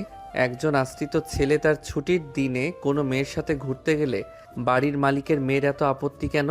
নীলের প্রশ্নের জবাবে তিশা আমতা আমতা করতে লাগলো। সে নিজের আসল অনুভূতিগুলো লুকানোর চেষ্টা করলো, কিন্তু নীল ঠিকই বুঝতে পারে। কিন্তু সেও আগ বাড়িয়ে তিশাকে কোনো কিছু না বলে তিশাকে জ্বালানোর জন্য বারবার খোঁজাচ্ছে। নীলের প্রশ্নের জবাবে তিশা বলল, আপত্তি?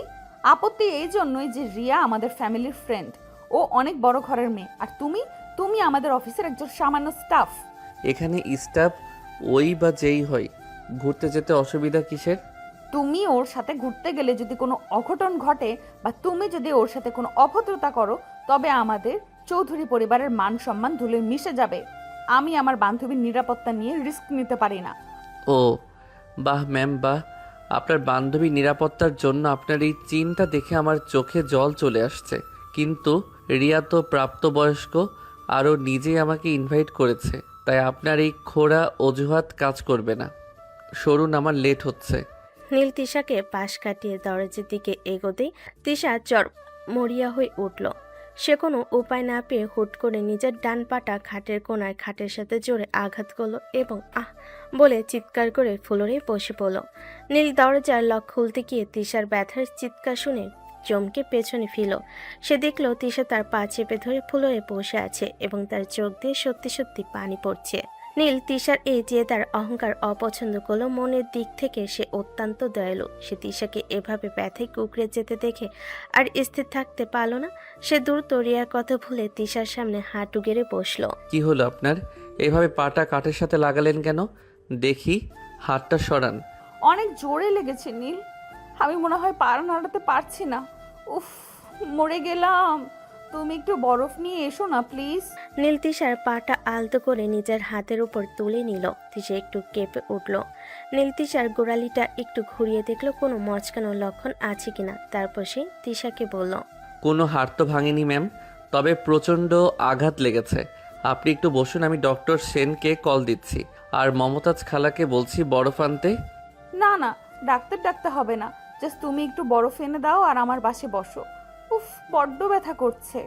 নীল নিচে গিয়ে মমতাজ খালার কাছ থেকে একটা আইস ব্যাগ নিয়ে এলো। সে তিশাকে আলতো করে ধরে বিছানায় বসিয়ে দিল এবং নিজের হাতে তিশার পায়ে বরফ ঘষতে লাগলো। তিশা বিছানায় হেলান দিয়ে নীলের এই সেবা করা দেখছিল। এই প্রথম সে নীলের মাঝে কোনো অহংকার বা রাগ দেখলো না, দেখলো এক অদ্ভুত যত্ন। তিশার মনের ভেতরে কঠিন বরফটা যেন এক মুহূর্তের জন্য গলে গেল। ঠিক তখনই তিশার ফোনটা আবারও বেজে উঠল। এবারও রিয়া। নীল বরফ দিতে দিতেই বলল, রিয়ার ফোন রিসিভ করে বলুন যে আমি যেতে পারছি না। আপনার এই অবস্থায় আপনাকে ফেলে আমার ঘুরতে যাওয়া ঠিক হবে না। তিশা মনে মনে এক বিশাল বিজয়ের আনন্দ পেল। সে ফোনটা রিসিভ করে স্পিকারে দিল যাতে নীল শুনতে পায়। সে কল রিসিভ করে খুব নরম কণ্ঠে রিয়াকে বলল, হ্যাঁ রিয়া, আসলে একটা প্রবলেম হয়ে গেছে রে। কি প্রবলেম তিশা? নীল এখনো নিচে নামছে না কেন? আমি গাড়িতে ওয়েট করছি। তিশা নীলের দিকে তাকে এক চিলতে বিজয়ী হাসি দিল। তিশার এই হাসি দেখে নীল ঠিকই বুঝতে পারে, কিন্তু সে চুপ হয়ে আছে। কিছুক্ষণ পর হাসি দিয়ে তিশা নীলকে বলল, আসলে নীল যেতে পারবে না রিয়া, আমার পায়ে হঠাৎ ভীষণ চোট লেগেছে, আমি বিছানা থেকে উঠতে পারছি না, আর বাবাও অসুস্থ। সত্যি বলছিস? হ্যাঁ রে, তাই নীলকে এই মুহূর্তে আমার দেখাশোনা করার জন্য আর ঘরের জরুরি কাজের জন্য বাড়িতেই থাকতে হবে। ও তো আমাদের এখানে থাকে, তাই এই বিপদে ও না থাকলে কে দেখবে বল? তুই বরং আজ একাই চলে যা। সরি রে। ও নো, নীল যেতে পারবে না? কি যে বলিস না তিশা। আচ্ছা ঠিক আছে, তোর পায়ের খেয়াল রাখিস। নীলকে বলিস আমি পরে আবার আসবো। বাই। ফোনটা কেটে যেতে স্বস্তির নিঃশ্বাস ফেল। সে নীলের দিকে তাকালো। নীল তখনও খুব শান্তভাবে আইস ব্যাগটা তিশা পায়ে চেপে ধরেছে। দেখলে তো, শেষ পর্যন্ত তুমি রিয়ার সাথে যেতে পারলে না। চৌধুরী বাড়ির আশ্রিত মানুষকে চৌধুরী বাড়ির হুকুমেই চলতে হয়। নীল আইস ব্যাগটি টেবিলের উপর রেখে সোজা হয়ে দাঁড়ালো। তার মুখে সেই পরিচিত রহস্যময় হাসি। সে হাসি দিয়ে তিশার দিকে তাকিয়ে বলল, ম্যাম, আপনি ভেবেছেন আপনার এই অভিনয় আমি বুঝতে পারিনি? আপনি ইচ্ছা করেই নিজের পায়ে আঘাত করেছেন যাতে আমি যেতে না পারি। আপনি বন্ধুদের কাছে আমাকে বর বলে পরিচয় দিতে পারলেন না, আপনার ইগোর কারণে। আবার আপনার অহংকারী মন এটাও সহ্য করতে পারলো না যে আপনার বিবাহিত স্বামী অন্য মেয়ের সাথে ঘুরুক। তুমি তুমি কি বলছো এসব? আমি ইচ্ছে করে। তিশার এই থতমত খেতে দেখে নীল তিশার খুব কাছাকাছি এসে বসে। সে তিশার খুব কাছে ঝুঁকে এসে তিশার দুই চোখের দিকে তাকিয়ে নিচু কিন্তু ধারালো গলায় বলল, নিজেকে আর কত মিথ্যে সান্ত্বনা দেবেন সিনিয়র বউ? মুখ ফুটে বলতে পারলেন না তুমি আমার বর, তুমি অন্য মেয়ের সাথে যাবে না, তাই এই পায়ের ব্যথার নাটক করতে হলো? তুমি বড্ড বেশি কথা বলো। যা সত্য তাই বলছি। খেলায় আপনি জিতলেন ঠিকই, রিয়া চলে গেল, কিন্তু মনে রাখবেন এই জিতের পেছনেও আপনার পরাজয় লুকিয়ে আছে। কারণ আপনি পরোক্ষভাবে স্বীকার করে নিলেন যে নীলের উপস্থিতি আপনার জীবনে কতটা জরুরি। নীলের এই অকাট্য যুক্তির সামনে তিশা একদম নির্বাক হয়ে গেল। সে রাগে লজ্জে আর এক অজানা ভালো লাগার মিশ্র অনুভূতিতে বিছানার চাদরটা খামচে ধরল। নীল আর এক মুহূর্ত সেখানে না দাঁড়িয়ে মুচকি হাসতে হাসতে বেলকুনির দিকে চলে গেল। তিশা নিজের বুকের উপর হাত রাখলো। তার হৃদস্পন্দন তখন স্বাভাবিক চেয়ে অনেক দ্রুত চলছে। সে মনে মনে ভাবল, এই ছেলেটা এত সহজে আমার মন কিভাবে পড়ে ফেলে? আমি কি সত্যিই ওর উপর দুর্বল হয়ে পড়ছি?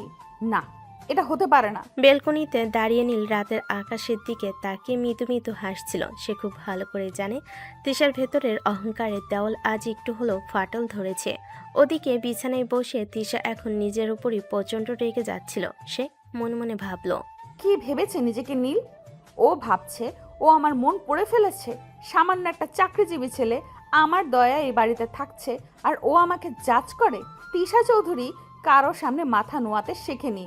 নিজের দুর্বলতা ওর সামনে প্রকাশ করা তো দূরের কথা, কাল থেকে ওকে আমি বুঝিয়ে দেব এই চৌধুরী সাম্রাজ্যের আসল মালকিন কে।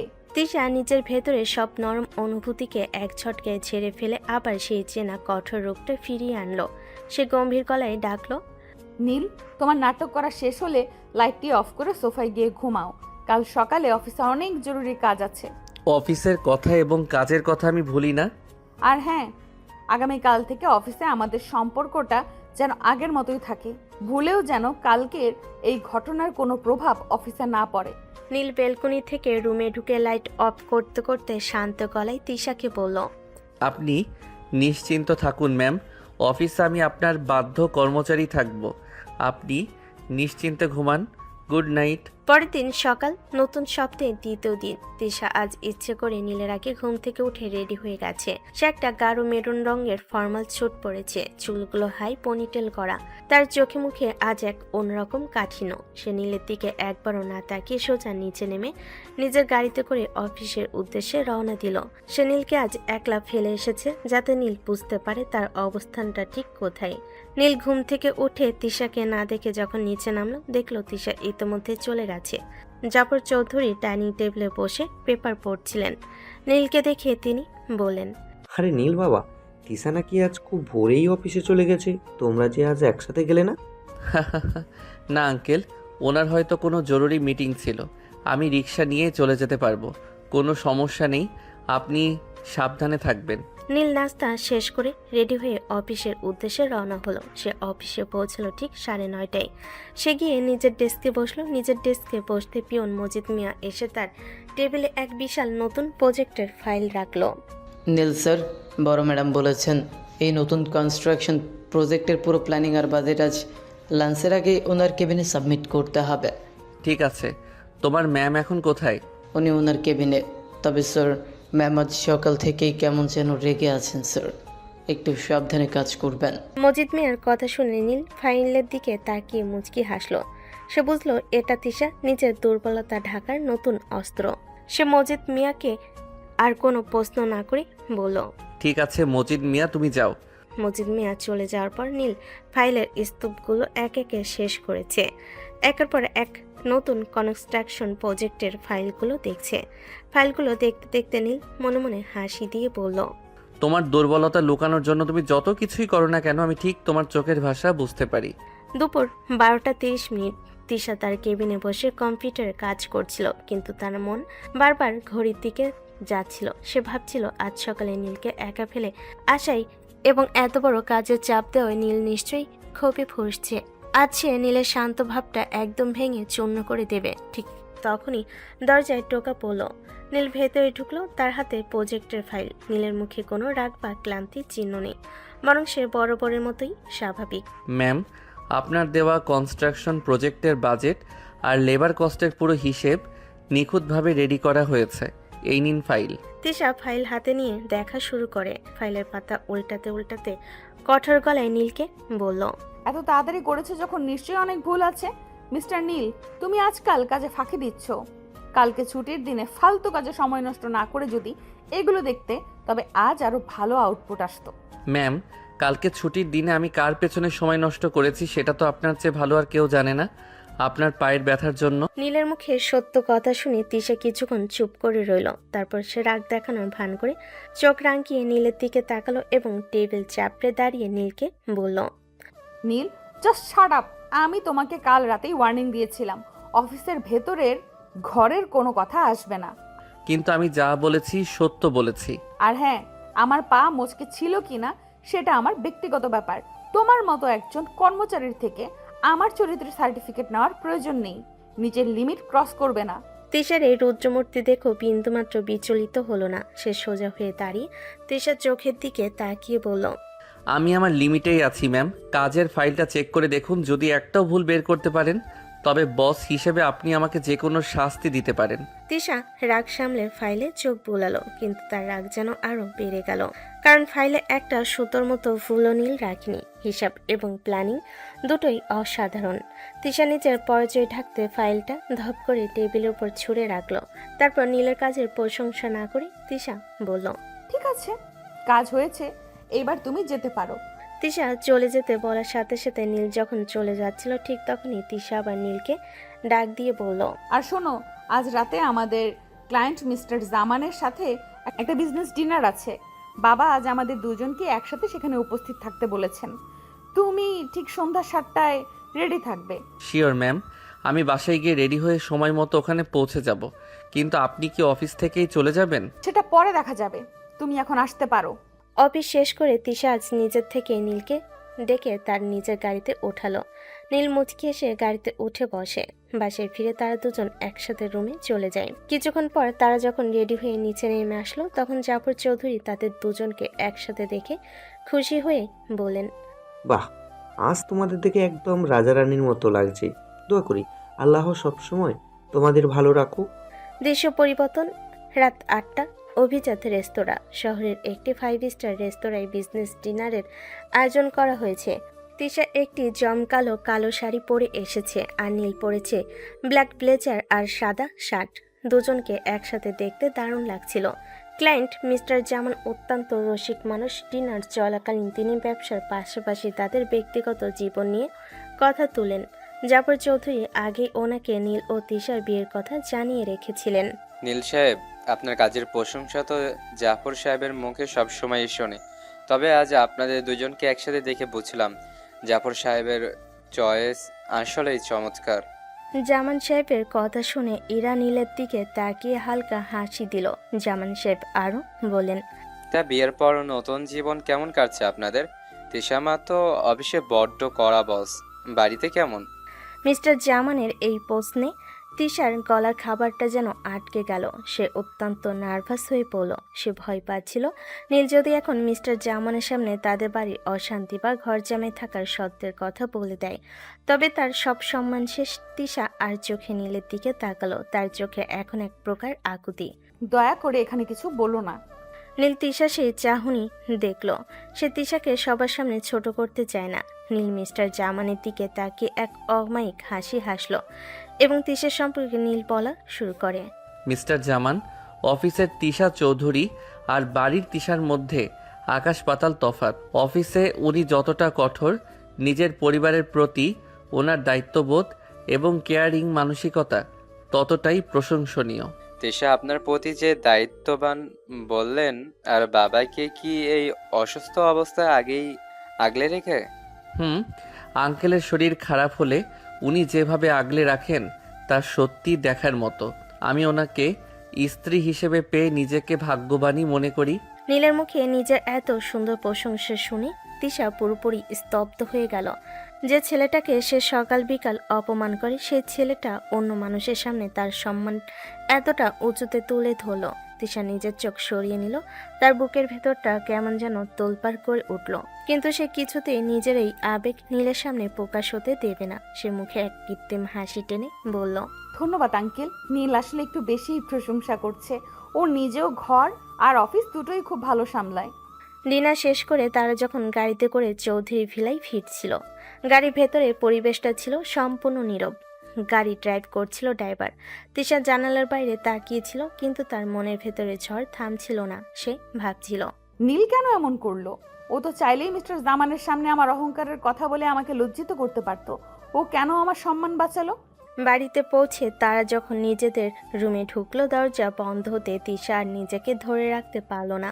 সে নীলের মুখোমুখি এসে দাঁড়ালো। তার মুখটা গম্ভীর হলো, চোখ দুটোতে এক অদ্ভুত অস্থিরতা। সে নীলকে বলে উঠল, নীল, আজ রেস্টুরেন্টে মিস্টার জামানের সামনে তুমি ওসব বানোয়াট কথা কেন বললে? আমি খুব ভালো করে জানি তুমি মনে মনে আমাকে কতটা অহংকারী ভাবো। আসলে সবার সামনে আমার এত প্রশংসা করার নাটক কেন করলে? কি প্রমাণ করতে চাও তুমি? তিশার প্রশ্নের জবাবে নীল প্রথমে কোনো কথা না বলে মুচকি হাসি দিল। সে তার ব্লেজারটি খুলে হ্যাঙ্গারে রাখতে রাখতে আবার তিশার দিকে তাকালো এবং তিশার কাছে এসে বলল, ম্যাম, ওটা কোনো নাটক ছিল না।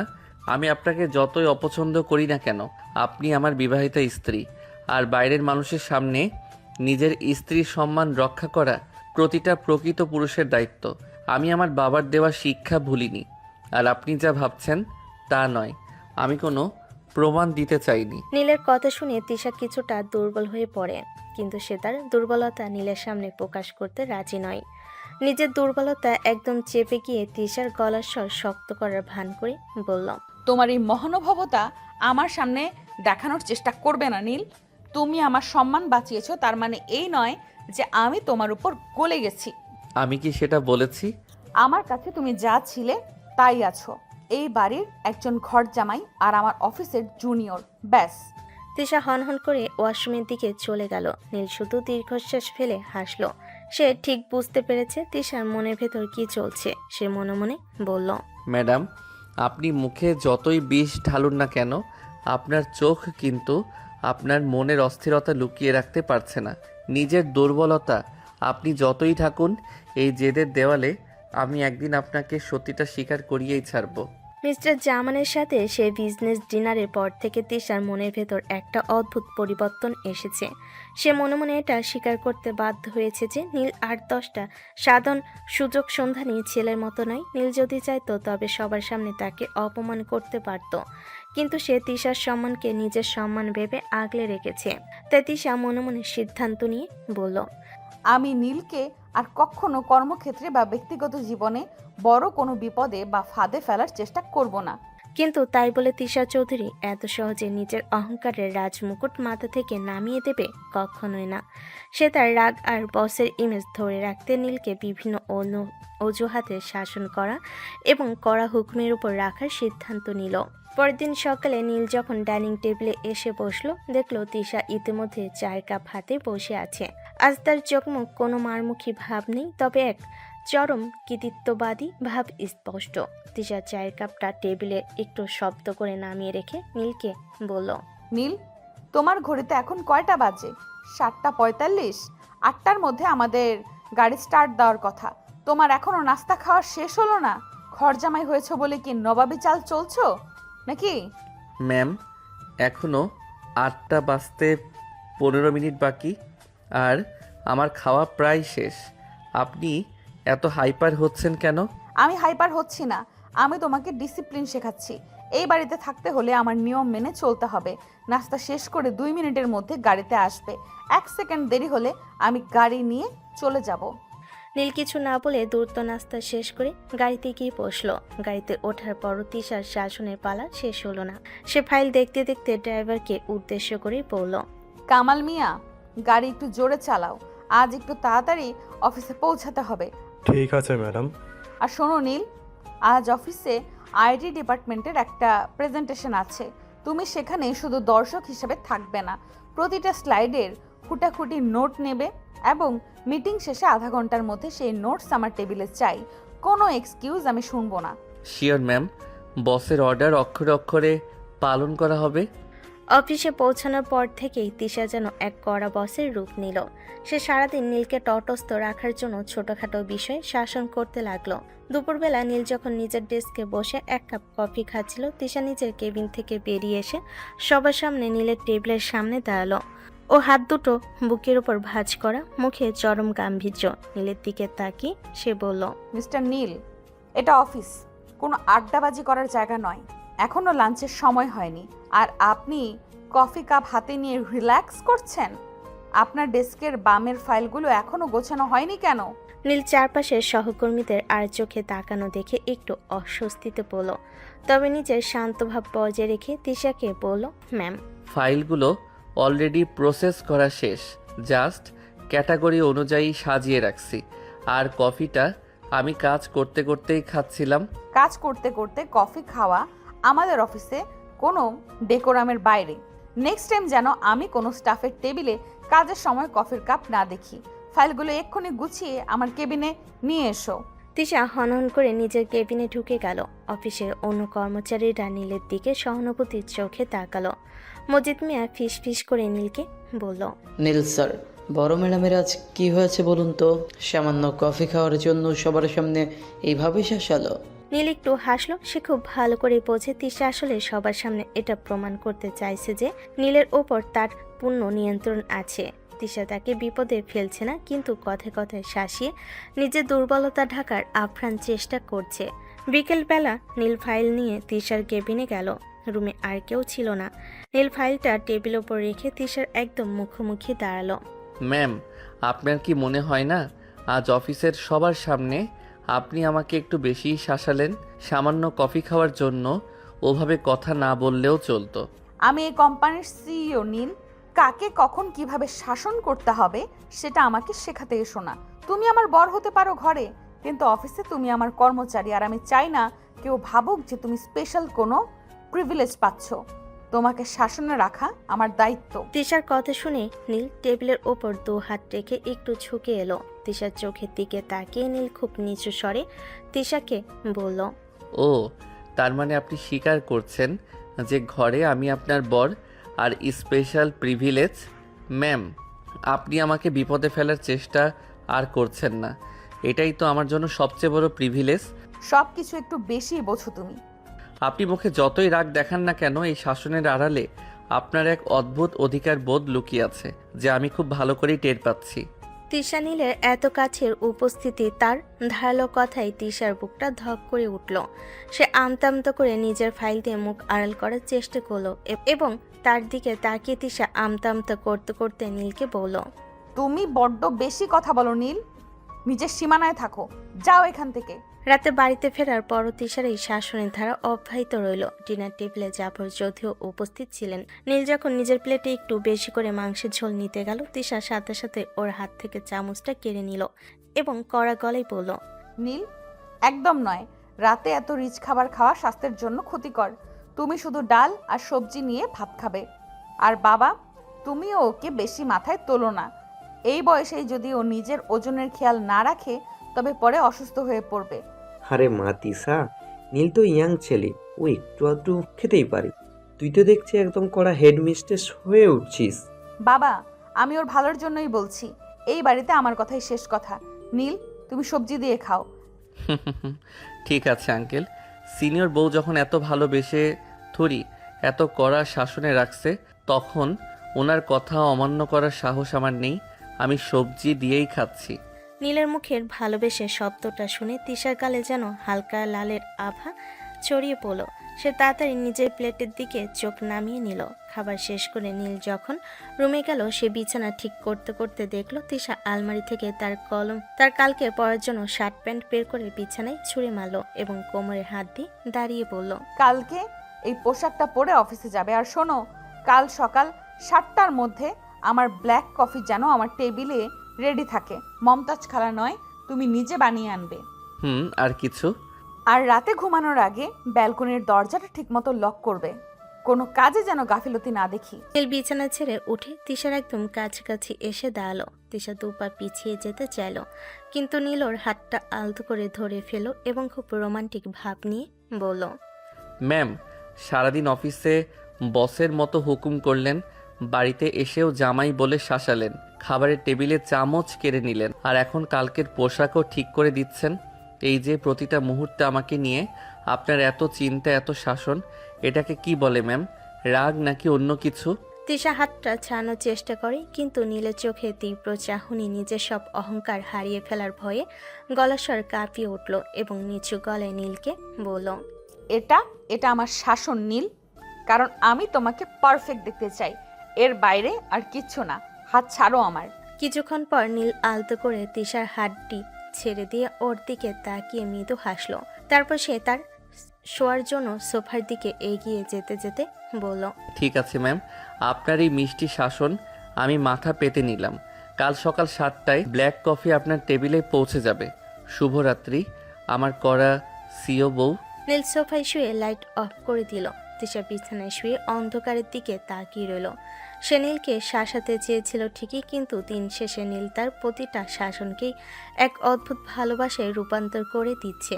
তিশা নিজের অজান্তে মুচকি হাসলো, কিন্তু পরক্ষণে বালিশে মুখ বুজে ভাবল, না তিশা, দুর্বল হওয়া যাবে না। ও আমার জুনিয়র, ওকে এইভাবেই শাসনে রাখতে হবে। দিনগুলো আপন গতিতে বয়ে চলছিল। চৌধুরী ভিলায় তিশা সেই কড়া শাসন আর নিয়মের বেড়াজাল প্রতিদিনের মতোই জারি ছিল। নীলকে সকালে ঘুম থেকে ওঠা থেকে শুরু করে রাতে ঘুমানো পর্যন্ত তিশার হাজারটা হুকুম মেনে চলতে হতো, কিন্তু তিশা নিজেও জানতো না এই শাসনের আড়ালে যে কতটা গভীরভাবে নীলের ওপর নির্ভরশীল হয়ে পড়ছিল। তিশা মুখে যতই কঠোরতা দেখাক না কেন, তার মনের ভেতরের অহংকারের শব্দ বরফটা নীলের অমায়িক ধৈর্য আর ভালোবাসার তাপে ধীরে ধীরে গলতে শুরু করেছিল।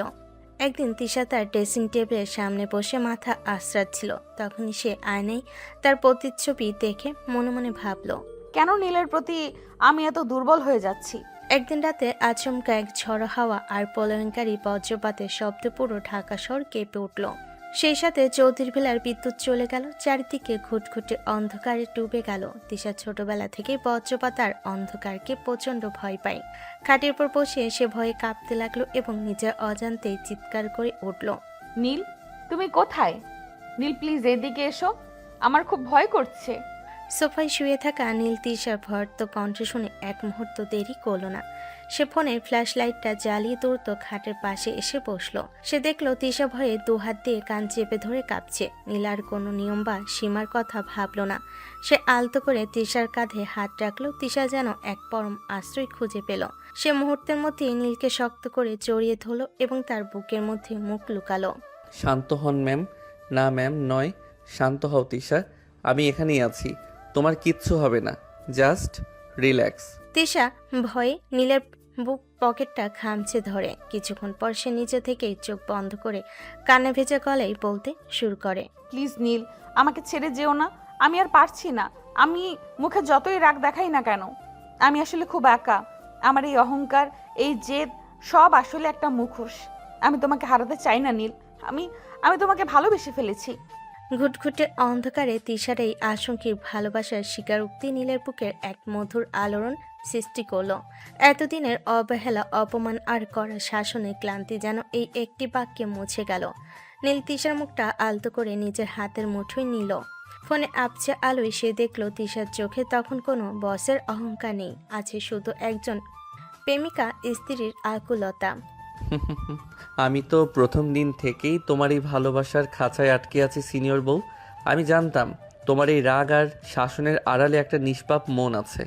তোমার এই স্বামী তোমাকে কোনোদিন ছেড়ে যাবে না। সেই কালবৈশাখী রাতের অন্ধকারের মাঝে তিশা আর নীলের মনে সব দূরত্ব চিরতরে খুঁজে গেল। তিশা বুঝতে পারল জীবনের আসল সুখ কোনো পদবি বা এগোতে নেই, বরং ভালোবাসার মানুষের বুকে মাথা রাখার মাঝেই লুকিয়ে আছে। নীলের বুকে মাথা রেখে তিশা মনে মনে বলল, তোমার ভালোবাসার কাছে আমার সব অহংকার জেদ হেরে গিয়েছে নীল। দৃশ্য পরিবর্তন। সকালে যখন জাফর চৌধুরী ডাইনিং টেবিলে এলেন, তিনি এক অদ্ভুতপূর্ব দৃশ্য দেখে থমকে দাঁড়ালেন। তিশা নিজেই রান্নাঘরে গিয়ে নীলের পছন্দ মতো নাস্তা তৈরি করে এনেছে এবং খুব যত্ন করে নীলের প্লেটে খাবার বেড়ে দিচ্ছে। দুজনের চোখে মুখে এক স্বর্গীয় সুখের আভাস। জাফর চৌধুরী ওদের দিকে তাকিয়ে হা হা করে হেসে উঠলেন। কি ব্যাপারে তিশা, আজ সূর্য কোন দিকে উঠেছে? আমাদের পড়া সিও ম্যাডাম আজ জামাইয়ের এত সেবা করছে যে বড়। বাবা, তুমি সব সময় আমাকে খেপাবে না তো? আমি তো শুধু শুধু নীলের খেয়াল রাখছিলাম। বাবা, আপনার মেয়ের করা শাসন এখন ভালোবাসার শাসনে বদলে গেছে। ও এখন আর বস নয়, আমার সত্যিকারের বউ হতে রাজি হয়েছে। আলহামদুলিল্লাহ, আমি তো এটাই চেয়েছিলাম। তোদের দুজনকে একসাথে হাসি খুশি দেখাটাই আমার জীবনের শেষ ইচ্ছা ছিল। নীল, তোমার মুখে কোনো কিছু যেন আটকায় না। আর বাবা, তুমিও না পারো। আচ্ছা, একটি কথা, তোদের বিয়েটা তো খুব তাড়াহুড়ো করে ঘরোয়াভাবে হয়েছিল। আমি চাই না আমার একমাত্র মেয়ের বিয়ে এভাবে লুকিয়ে থাকুক। এবার আমি ধুমধাম করে সমাজকে জানিয়ে তোমাদের নতুন করে বিয়ে দিব। বাবা, এবার কিন্তু আর কোনো শর্ত থাকবে না। আর আমি এবার ঘর জামাই হিসেবে নয়, আপনার জামাইবাবু হয়ে রাজকীয়ভাবে তিশাকে নিতে আসবো। ও তাই নাকি? বিয়েটা কিন্তু আমার বাড়িতেই হবে, আর তুমি এখানেই থাকবে। তবে হ্যাঁ, এবার আর ঘর জামাইয়ের শর্তে নয়, আমার মনের রাজা হয়ে থাকবে। এরপরই শুরু হলো নীল এবং তিশার বিয়ের আয়োজন। দেখতে দেখতে 1 মাস কেটে গেল। আজ ঢাকা শহরের সবচেয়ে নামী কনভেনশন সেন্টারে চৌধুরী গ্রুপ অফ ইন্ডাস্ট্রিজের একমাত্র কন্যা তিশা চৌধুরী এবং কোম্পানির রত্ন নীল চৌধুরীর রাজকীয় বিয়ের আয়োজন করা হয়েছে। আলো ঝলমলে পুরো সেন্টারের দেশের নামিদামি ব্যবসায়ী, ক্লায়েন্ট এবং তিশার বন্ধু বান্ধবরা উপস্থিত হয়েছেন। তিশার বান্ধবী রিয়া, সামিয়া এবং নেহাও এসেছে। রিয়াজ নীলকে বরের সাজে দেখে পুরো হাঁ করে তাকিয়ে রইল। সে তিশার দিকে এগিয়ে গিয়ে বলল, ও মাই গড তিশা, তুই এত বড় একটা সত্য আমাদের কাছে লুকিয়েছিস। নীল তোর দুঃসম্পর্কের ভাগ্নে নয়, ও তোর বর ছিল, আর তুই ওনাকে এত লুকিয়ে রাখতিস। ওফ, আমি তো ওনার প্রেমে পড়ে গিয়েছিলাম রে। তিশা আজই প্রথম নীলের হাতটা শক্ত করে জড়িয়ে ধরল এবং রিয়ার দিকে তাকিয়ে বিজয়ীর হাসি হেসে সবাইকে উদ্দেশ্য করে রিয়ার দিকে তাকিয়ে বলল, হ্যাঁ রিয়া, ও আমার বর। তখন কিছু পরিস্থিতির কারণে বলতে পারিনি, তবে এখন তোকে পরিষ্কার জানিয়ে দিচ্ছি, এই হ্যান্ডসাম ছেলেটার উপর শুধু আর শুধুই তিশা চৌধুরীর অধিকার। তাই ওনার দিকে আর নজর দিবি না, বুঝলি? তিশার মুখে এই অধিকার বোধ দেখে নীল এবং সেখানে উপস্থিত সবাই হেসে উঠলেন। কিছুক্ষণ পর কাজী সাহেব এসে বিয়ের অনুষ্ঠান উপস্থিত হন। কাজী সাহেব আবার নতুন করে কাবিননামা এনে নীলের দিকে এগিয়ে দিলেন। এবার কোনো জোর জবরদস্তি বা মনে ক্ষোভ ছিল না। নীল অত্যন্ত আনন্দের সাথে তিশার চোখের দিকে তাকিয়ে জোরে বলল, আলহামদুলিল্লাহ, কবুল। তার জীবনের সবচেয়ে বড় সত্যটি স্বীকার করে মুখে এক স্বর্গীয় হাসি নিয়ে সই করতে করতে বলল, আলহামদুলিল্লাহ, কবুল। পুরো হলরুমে করতালিতে মুখরিত হয়ে উঠল। জাফর চৌধুরী এবং নীলের বাবা আশরাফ সাহেব ও মা রাবিয়া বেগম দুজনে মাথায় হাত দিয়ে দোয়া করলেন। বিয়ের সব অনুষ্ঠান শেষ করে তারা যখন নিজেদের ঘরে ফিরল, ঘরটি আজ আরো সুন্দর করে লাল গোলাপ আর মোমবাতি দিয়ে সাজানো হয়েছে। তিশা খাটের উপর বেনারসি শাড়ি পরে বসে আছে, তবে তার মনে কোনো রাগ নেই, আছে এক বুক ভালোবাসা আর লজ্জা। নীল দরজা লক করে খাটের দিকে এগিয়ে এলো। নীলকে এগিয়ে আসতে দেখে তিশা মনে মনে লজ্জা পেয়ে বলল, সত্যি নীল তোমার মতো মানুষ হয় না, যে কিনা তার ভালোবাসা দিয়ে তিশা চৌধুরীর মতো রাগী সিনিয়র বউকে হাতের মুঠোয় নিয়ে নিতে পারে। সে তিশার মুখোমুখি বসে ওর ঘোমটাটা আলতো করে সরিয়ে দিল। তিশা লজ্জায় চোখ নামিয়ে নিল। নীল তিশার দিকে তাকিয়ে মুচকি হাসি দিল এবং তিশার চিবুক আলতো করে উঁচিয়ে ধরে বলল, কি ব্যাপার ম্যাম, আজ কোনো অ্যাসাইনমেন্ট নেই আমার জন্য? কাল সকালে কটার সময় অফিসে যেতে হবে সেই রুটিনটা তো দিলে না। আজ থেকে অফিসের বস তিশা চৌধুরী ছুটি নিয়েছে নীল, এখন তোমার সামনে শুধু তোমার বউ দাঁড়িয়ে আছে। আর হ্যাঁ, একটা হুকুম কিন্তু আজীবন বহাল থাকবে। কি হুকুম শুনি? তোমাকে আজীবন এই তিশা চৌধুরীর কড়া শাসনে আর ভালোবাসার বন্ধনে বন্দী হয়ে থাকতে হবে। এই চৌধুরী ভিলার রাজপ্রাসাদে তুমি আমার মনের রাজা হয়ে থাকবে। কোনো দিন আমাকে ছেড়ে যাবে না তো নীল? নীল তিশাকে নিজের বুকের মাঝে আরো শক্ত করে জড়িয়ে ধরে কপালে একটা ভালোবাসার পরশ এঁকে দিল। একটু পর নিজের কাঁধে তিশা মাথা আলতো করে এনে রেখে বলল, কখনো না আমার সিনিয়র বউ, তোমার এই মিষ্টি শাসন আর ভালোবাসার হাত ধরে আমি জীবনের শেষ দিন পর্যন্ত চলতে রাজি। আমাদের এই খুনসুটি আর ভালোবাসার গল্পটা চিরকাল এভাবেই চলুক। জানালার বাইরে তখন চাঁদটা মেঘের আড়াল থেকে হেসে উঠল। ঘরের ভেতর মোমবাতির আলোয় তিশা আর নীলের ছায়া দুটি এক হয়ে মিশে গেল। এক সময়ের রাগী অহংকারী অফিসের ম্যাডাম আজ সত্যি সত্যি নীলের ভালোবাসার চাদরে জড়িয়ে তার জীবনের সবচেয়ে প্রিয় এবং মিষ্টি স্নেহর বউ হয়ে উঠল। তাদের জীবনের নতুন এক সুন্দর অধ্যায়ের সূচনা হলো।